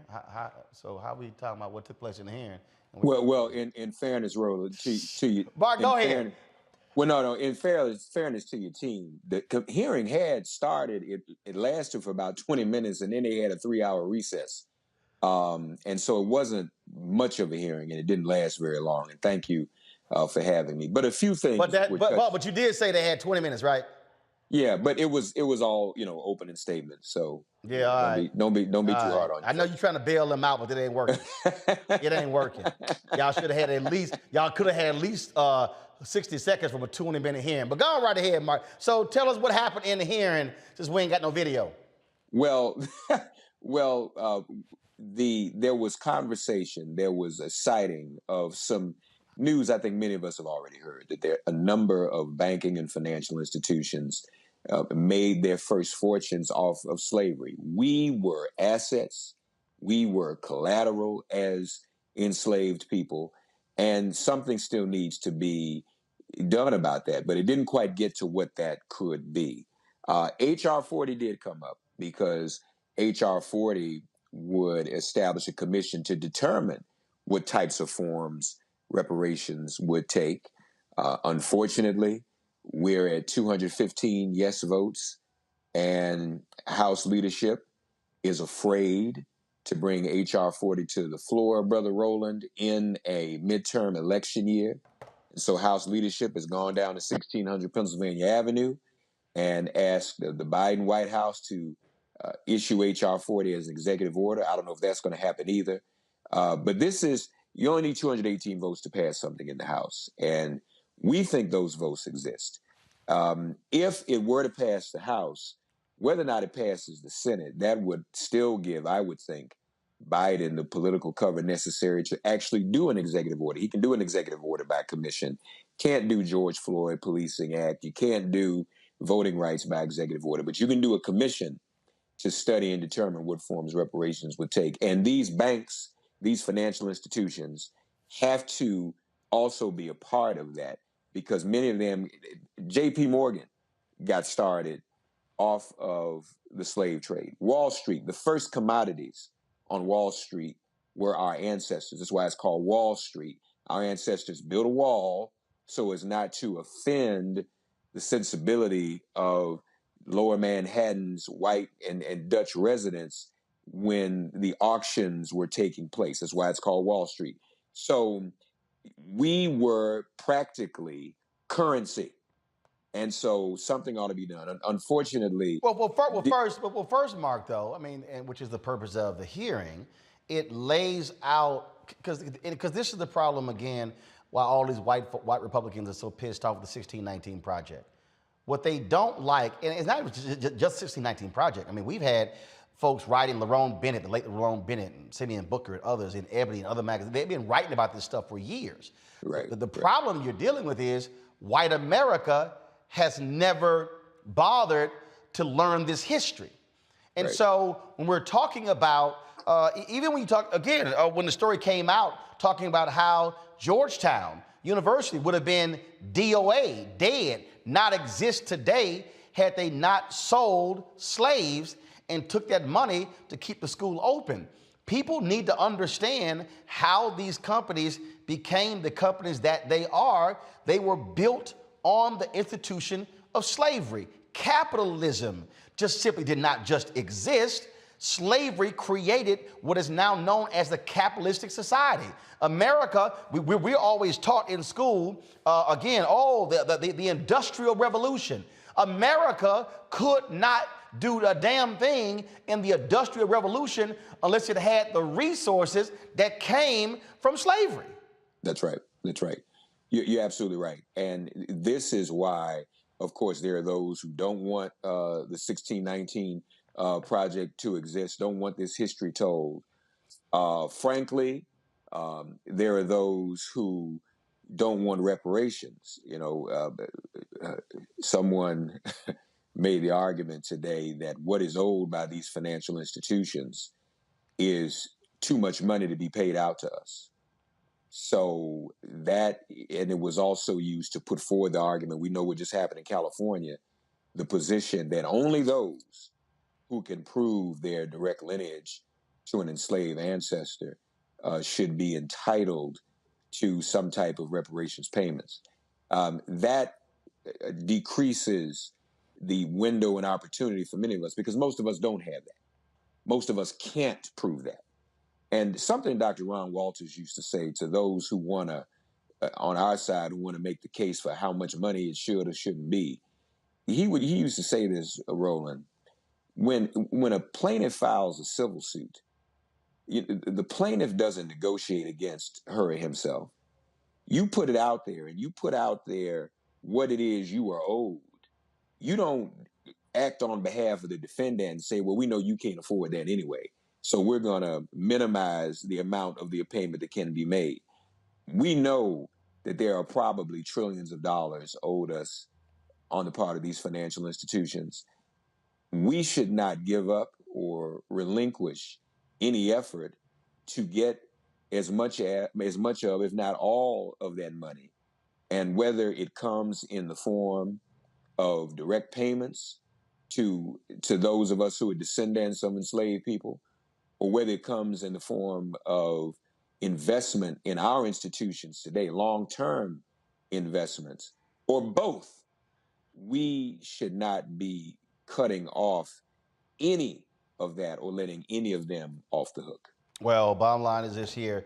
When you talk about the information, it's the knowledge. That's what matters. That's what's critically matters. And so hopefully, so you said they recessed. Did they ever come back to the committee? No, I think it's done. And I don't know what happened. There must have been some other business on the Hill and they didn't get through it. So I have to find out whether they're going to do follow-up. But Congresswoman Waters and Congressman Al Green led the hearing. It was a joint committee hearing. And they did bring up H.R. 40. And hopefully we can move that. Because at the end of the day, that commission would take all of this and study it. And have hearings in our communities to get input from us, the community, us as African Americans, as to what can be done, what should be done. So that's really where we ought to go. And frankly, I don't think we should give up on pressing the House. This would be an historic vote, no matter what happens in the Senate, to pass the first and only reparations bill in the history of this country would be significant to pass. And I think it would really force the Democratic president's hand to go ahead and appoint this commission and get it up and running and stand it up while he's still in office. The commission really had in the legislation is actually only supposed to exist for about 2 years anyway. Got it. All right. Mark, I appreciate it. Thanks a lot. Thank you, brother. All right, folks. I want my top back too. Huh? No, you can't. They let you ain't getting this one, Doc. You can't get this one. Sorry. No, it's mine. I'll let you borrow it. Oh, really? Oh, okay. So I don't know what. FedEx me that back after the show. I don't know what world you talking about. So hey, Roland, you got a minute for me to tell you why I'm in West Virginia, real quick? Yeah, the Poor People's Campaign. Yeah, and folks, let me just say this real quick. Folks focusing on the Ukraine. Let me tell you what I found out today. There's an industrial plant here that is billowing smoke within the proximity of 5 schools in Martinsburg in this area, and we're marching there tomorrow. Rockwell is what it is. And they are one of the only companies, people focus on the Ukraine, Roland, they're one of the only companies that still does business with Russia when everybody else is obeying the sanctions and has stopped business with Russia. Joe Manchin is complicit in that. So once again, you got a U.S. senator working with a company in his own home state that is still doing business with Vladimir Putin. So we got to deal with all that. And I just want people to be aware of that and the environmental dangers that are taking place here and what Joe Manchin is doing, once again, not to do what's right by his constituents or our people. Okay. All right, Mark. I appreciate it. Thanks so much. Folks, we'll come back. Black Lives Matter co-founder Patrisse Cullors is responding to an article that came out yesterday questioning the purchase of a $6 million home. People have been talking about this. We're going to talk about it. She drops a statement. I'm going to read that to you as well. You're watching Roland Martin Unfiltered right here on the Black Star Network. On the next A Balanced Life, April is Autism Awareness Month. We will be having a very special conversation on education, advocacy, and working in that space. Whether you have a child on the spectrum or not, this is a space for you. This is a conversation you don't want to miss. Join me, Dr. Jackie, on A Balanced Life on Black Star Network. We're all impacted by the culture, whether we know it or not. From politics to music and entertainment, it's a huge part of our lives, and we're going to talk about it every day right here on The Culture with me, Faraji Muhammad, only on the Black Star Network. Hi, I'm BB Winans. Hi, I'm Kim Burrell. Hi, I'm Carl Payne. Hey everybody, this is Sherry Shepherd. You're watching Roland Martin Unfiltered, and while he's doing Unfiltered, I'm practicing the wobble.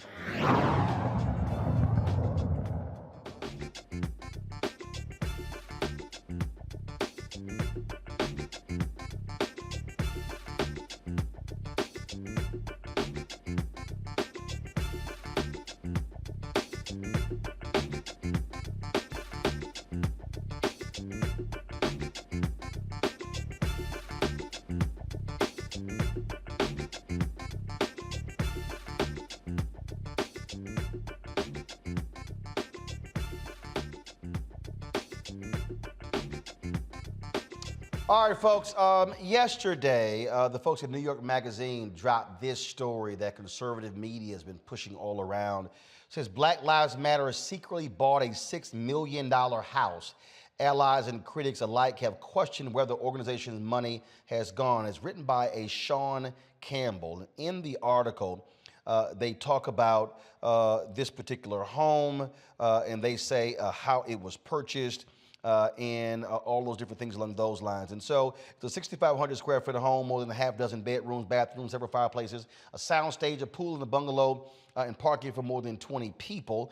And it was purchased for nearly $6 million in cash in October 2020 with money that had been donated to Black Lives Matter GNF, the Global Network Foundation. Now, one of the things that conservative media has been focused on, and you've had a lot of back and forth, a lot of attacks and things going on, people demanding where did the money go, questioning things along those lines. Well, Patrisse Cullors actually responded. She posted this on her Instagram page. So I want to read this. She said, yesterday's article in New York Magazine is a despicable abuse of a platform that's intended to provide truthful information to the public. Journalism is supposed to mitigate harm and inform our communities. That fact that a reputable publication would allow a reporter with a proven and very public bias against me and other black leaders to write a piece filled with misinformation, innuendo, and incendiary opinions is disheartening and unacceptable. To clarify again, the property the reporter addressed was purchased in 2020 as a space where those within the Black Lives Matter Global Network Foundation and broader movement community could work, create content, host meetings, and foster creativity. Although I cannot speak to how BLM GNF uses the property currently, as I left the organization last year in May, it was purchased to be a safe space for black people in the community. The reason it wasn't announced prior is not nefarious as the headline infers. The property needed repairs and renovation. I do not own the property. I have never lived there and made that clear to the reporter. I want to be clear. While I will always see myself as a part of the BLM community, I am no longer in leadership and I am not a part of any decision-making processes within the foundation. I have never misappropriated funds, and it pains me that so many people have accepted that narrative without the presence of tangible truth or facts. Nevertheless, this will soon be made clear upon the release of the BLM 990s. To those within our movement and others who have looked to me for leadership, I'm sorry you have consistently had to engage with this kind of hateful and erroneous content. I admittedly have not always responded, and I know my silence has contributed to doubt. I apologize if it has caused you harm or of any kind, but I'm asking you all to understand the enormous pressure and fear that comes with living under the constant threat of white supremacist terror and real threats on my life and those of people I love. But I'm no longer letting fear hold me back from calling out these attacks. What's happening to me and to our movement is both racist and sexist. This is bigger than me. It's about a long history of attacking black people and black women specifically, creating unsafe conditions for us and our families, scrutinizing our every move publicly and privately in ways that are unfair and unjust. It's dangerous, and we should all be trying to stop it, interrupt it, protest it. Still, we have to remember that we're a part of a legacy of freedom fighters, and that comes with the hardest of moments as well as many victorious days. Elders in the movement whose name we now chant were at times named enemies of the state, were shunned by the communities and attacked viciously without relent by the opposition. I have spent the last 22 years of my life in service to black people and others suffering under the weight of oppression. I'm privileged to have led work that resulted in successful ballot measures. We've stopped jails from being constructed and created civilian oversight, the largest sheriff's department in the world, LA County. We've supported families against sheriff's violence and police violence. We built community gardens and so much more. However, the conditions of our people still require more money, more time, more care and resources, and we should, can, and will do more. I understand some of the concerns and critiques coming from within and outside our movement. No community organizer is above criticism. In fact, I'm grateful for it, especially, first of all, no community organizer is above criticism. In fact, I am grateful for it, especially when it's about helping people do and be better. But what is happening to me is not about accountability or healing. It's about destroying my life and destroying a powerful movement. Despite all of this, I will continue fighting for my people, and our movement will continue on. They can't kill it. We are still winning and will continue to win, but we're also still learning and growing. I'm still learning and growing, and I'm asking you all, my community, for a measure of grace, yours in love and service, Patrice. So here's what I think is happening here, folks. That's a problem, and this is I want the panel to deal with this here because I think it's important, and that is. There are several tentacles, if you will, to the Black Lives Matter movement. You have the grassroots piece, you've got the piece that deals with chapters, you've got the foundation, you've got all of this. So here's the first thing that comes out, and I have been saying this. First, if Patrice left in May of 2021, so right now, who is the leader of the Black Lives Matter Global Network Foundation? That person should be speaking. That person should be leading. Who is he? Why isn't he out here? You also should have, and I've said this to Patrice and others. Remember when I had Patrice on the show and she was telling me like all these different parts, I was confused. I think part of the problem here, Teresa, a huge part of this is communication. And that is getting people to understand the multiple pieces that make up the so-called Black Lives Matter movement. The problem, matter of fact, it happened, there was a news story, there were some activists in Boston who were indicted for misuse of funds. The headline said, BLM activists. Well, in the article, it said that one of the groups that gave them money was the Black Lives Matter chapter. So what has happened is media now just calls everybody BLM. If you black and protesting, you Black Lives Matter. If you actually wear a shirt that says Black Lives Matter, go up, yep, you BLM, as opposed to understanding there's a structure as an organization. And I think one of the things that they have to do is lay out. So right now, who is the foundation? Who leads it? Who's on the board? Who are the trustees? And then what do they support? And then the other aspects, who leads them? Who's over it? What do they do? What are they involved in? It can't just sort of be, it's all lumped in together.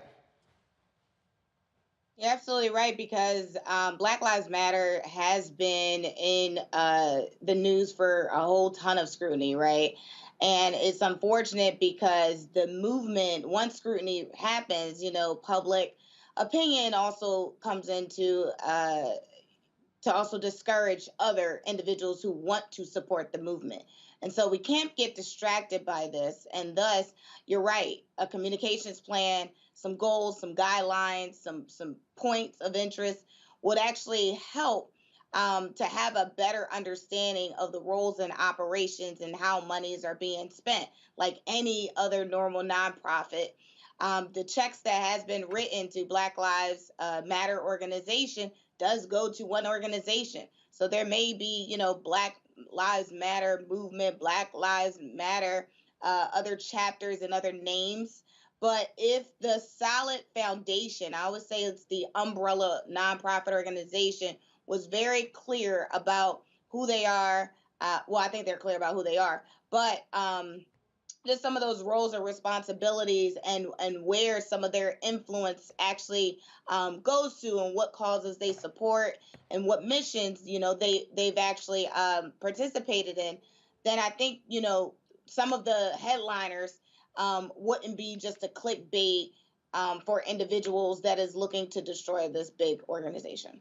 The thing here, Mustafa, is that one of the things that they were doing was,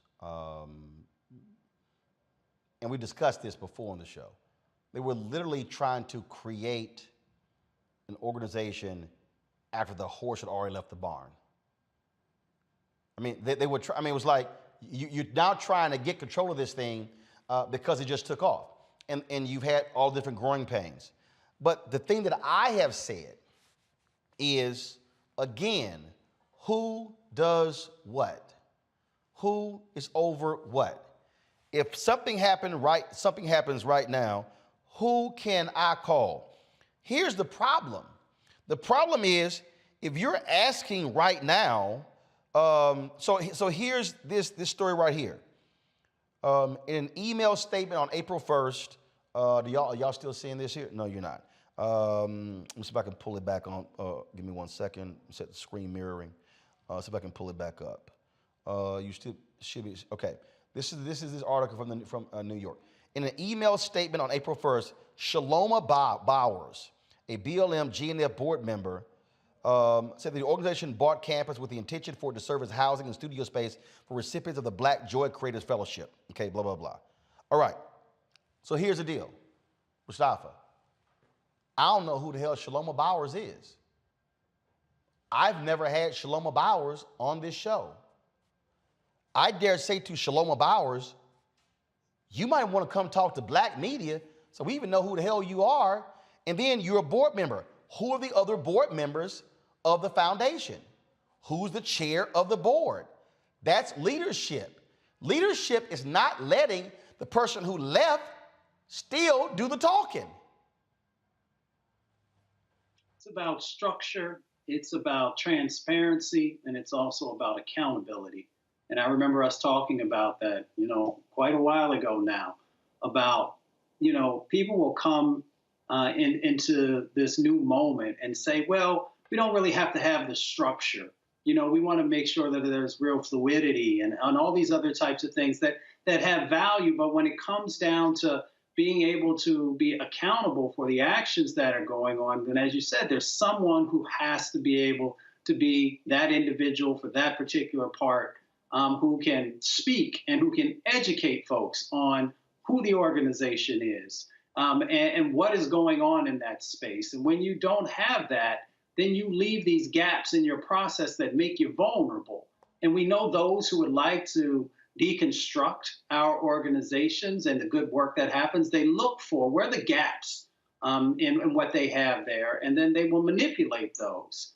So, it's not just for what's going on here in relationship to Black Lives Matter. It is for all the new important organizations that will come into being to just really remember that you've got to have that structure, you've got to have the transparency, you've got to have the accountability, and you have to continually educate folks on the good work that you're doing and who you are. This is, look, we know, DeMario, how Black organizations have often been attacked historically. What I have always said to a lot of young activists in the wake of Michael Brown and George Floyd, I said, keep your financial house in order. because that is how they got Al Capone, and that's how they're gonna go after anybody black. And so when they start raising questions about the money, that's what sows seeds of discontent and causes even black folks to start questioning. And I also need to caution black people. Be very mindful of the sources that you're reading promoting information, because you have to also understand some media outlets have an agenda themselves to take out BLM. Well, that's what I was going to say. Look, as a founder and executive director of a 501c3 nonprofit, I understand, as Mustafa stated, you need to be transparent, you have accountability processes in place. And as they talked about, filing your 990s, which ours are, we're doing all of that. So I'm happy to know that we won't be in this situation. But we cannot forget what Malcolm X taught us. To paraphrase, that the media, particularly the white media, will have those who are our friends, have us hating those who are our friends and loving those who are our open enemy. So while this organization has some issues, maybe have some growing pains, I'm still skeptical anytime white media comes in to try to disregard and bring ill repute on a black organization that is trying to push forward a narrative to stop people from killing us. At the end of the day, what the Black Lives Matter movement is about is the same what we all want on this show, for police officers and the state, the government, because the police is just an arm of the government, shooting down our brothers and sisters in the street with impunity. That is what we must stay focused on. That is what matters, right? Stopping these people from shooting and killing us, and then making sure those who have experienced this police government violence, that they have the very, very best legal counsel, the very best emotional, mental therapy, the very best opportunity to try to move past or try to heal the wounds that come when you have someone killed by police violence, particularly in such a public way as Mike Brown, as Terrence Crutcher, as Sandra Bland, as George Floyd. The list goes on and on and on. So I think we should all stay real focused on what is the real goals of these organizations and who benefits the most by undermining black organizations. And as the sister stated about, the fear that she has from white supremacy and death threats, as someone who has, received death threats, I understand that is a real deal, and you have to find a way, Roland, as you always say, to not be scared, but it does not mean it's not a reality. So we have to keep all that in mind as we look at these stories coming from these so-called mainstream media outlets. Well, and again, we've had Melina Abdullah, who's over the grassroots portion of Black Lives Matter on this show. We've had Patrice Cullors on this show. We've had Alicia Garza, another co-founder who's no longer affiliated with BLM. But let me say this here. If you are a Black Lives Matter Global Network Foundation leader, you should be talking to black media. You should be talking to black media. You should be talking to black-owned media. You should be talking to black journalists so that way you're communicating what's going on. And so that should happen. And so, again, to Shaloma Bowers, again, I don't know who that is. I don't recall meeting this person. Whoever else is on the board, y'all getting killed on the media side. Y'all might want to start playing some offense, because right now the defense is looking bad. And you cannot have the person who left still out here being the leading voice, because that simply it makes no sense. The person who's gone can't talk about what you're doing right now because they're not there.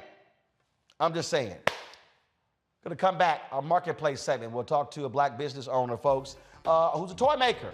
You're watching Roland Martin Unfiltered. Don't forget, download the Black Star Network app, Apple phone, Android phone, Apple TV, Android TV, Roku, Amazon Fire TV, Xbox, Samsung TV as well. Also, first of all, I don't know what y'all doing YouTube. Why I got to hit y'all up now? I don't know why we're not at 1,000 likes. That don't make no sense. I'm just saying. Really? 829? Really? Come on, y'all. Get it together. Also, join our fan club. Send your check or money order, P.O. Box 57196, Washington, D.C. 20037. Cash App, $RM Unfiltered. PayPal is R Martin Unfiltered. Venmo, RM Unfiltered. Zelle is Roland at RolandSMartin.com. Roland at RolandMartinUnfiltered.com. We'll be right back. On the next Get Wealthy, did you know that the majority of households headed by African American women don't own a single share of stock? No wonder the wealth gap continues to widen.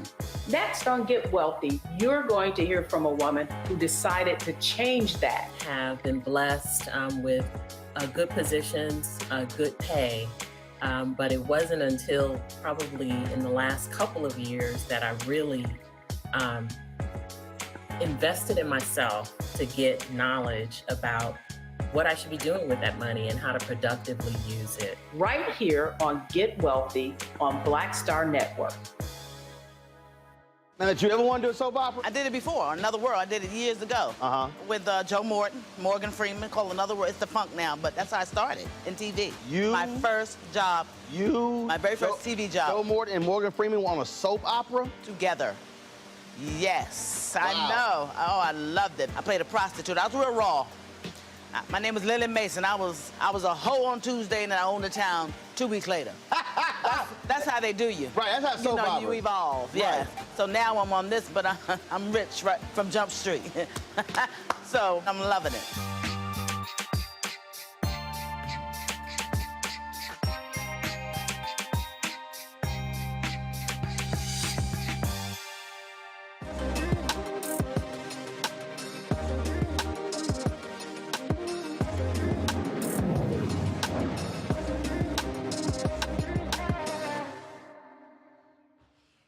All right, folks, the toy industry is quite competitive, multi-billion-dollar industry, and it's not easy, folks, to break into it. We talk about what's going on. This black entrepreneur seeks to change the standard of beauty while adding to the representation of black people with her dolls. The Melanie dolls changes the dynamics of how the world visualizes black beauty and how each black girl pictures themselves. Each doll comes with 3 things that can be found in all black women: beauty, self-love, and courage. Detrice Thomas, founder of the Melanie Dolls, joins us now from my hometown of Houston. How you doing? I'm doing well today. How are you doing? Doing great. All right, so tell us about the Melanie Dolls. So first of all, I do want to give a proper introduction. My name is Detrice Thomas. Detrice, okay, gotcha. Yes. I'm 22 years old. I attend the University of Houston, where I major in economics with a minor in technology and entrepreneurship. Just a little more detail about the Melanie Dolls. It is a black doll company that I created not only to properly represent the black demographic, but to actually teach black girls how to feel exceptionally beautiful inside and out, how to gain self-love, and how to develop courage. You know, ultimately fueling their potential to do anything they want in life. So when did you start it? I started this about a year and a half ago. And why? What was there? Was there a cause? Was it a tipping point? What was the reason? There was a tipping point. The tipping point was the Black Lives Matter movement when I saw the George Floyd incident, and then it kind of led me to reflect on the Breonna Taylor killing.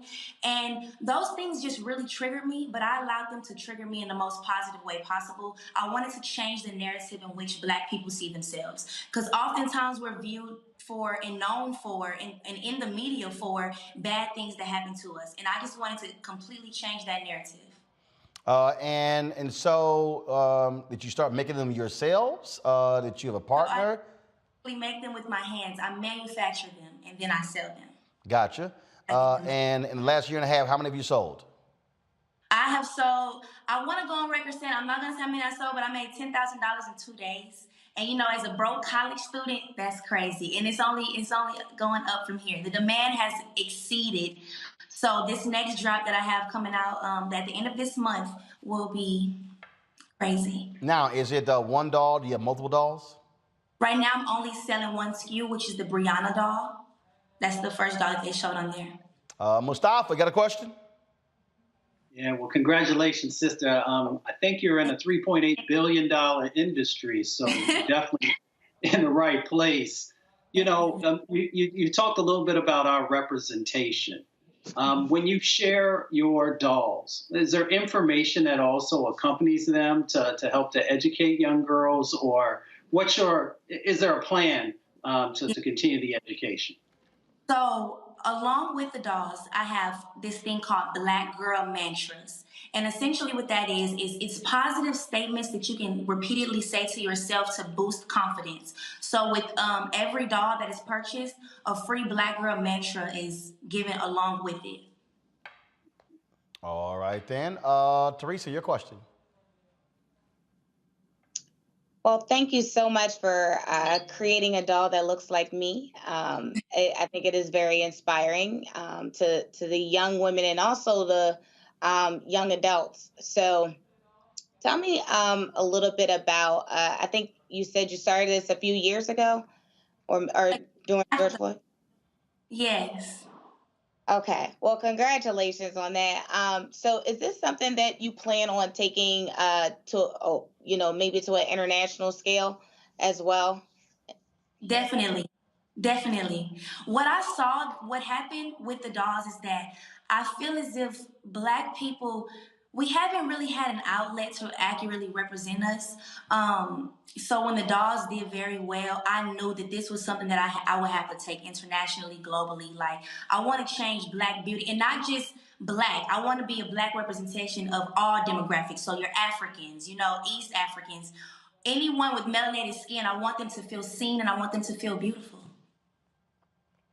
All right, so you got your website. Are you on Instagram? Where can people reach you? Yes, I am.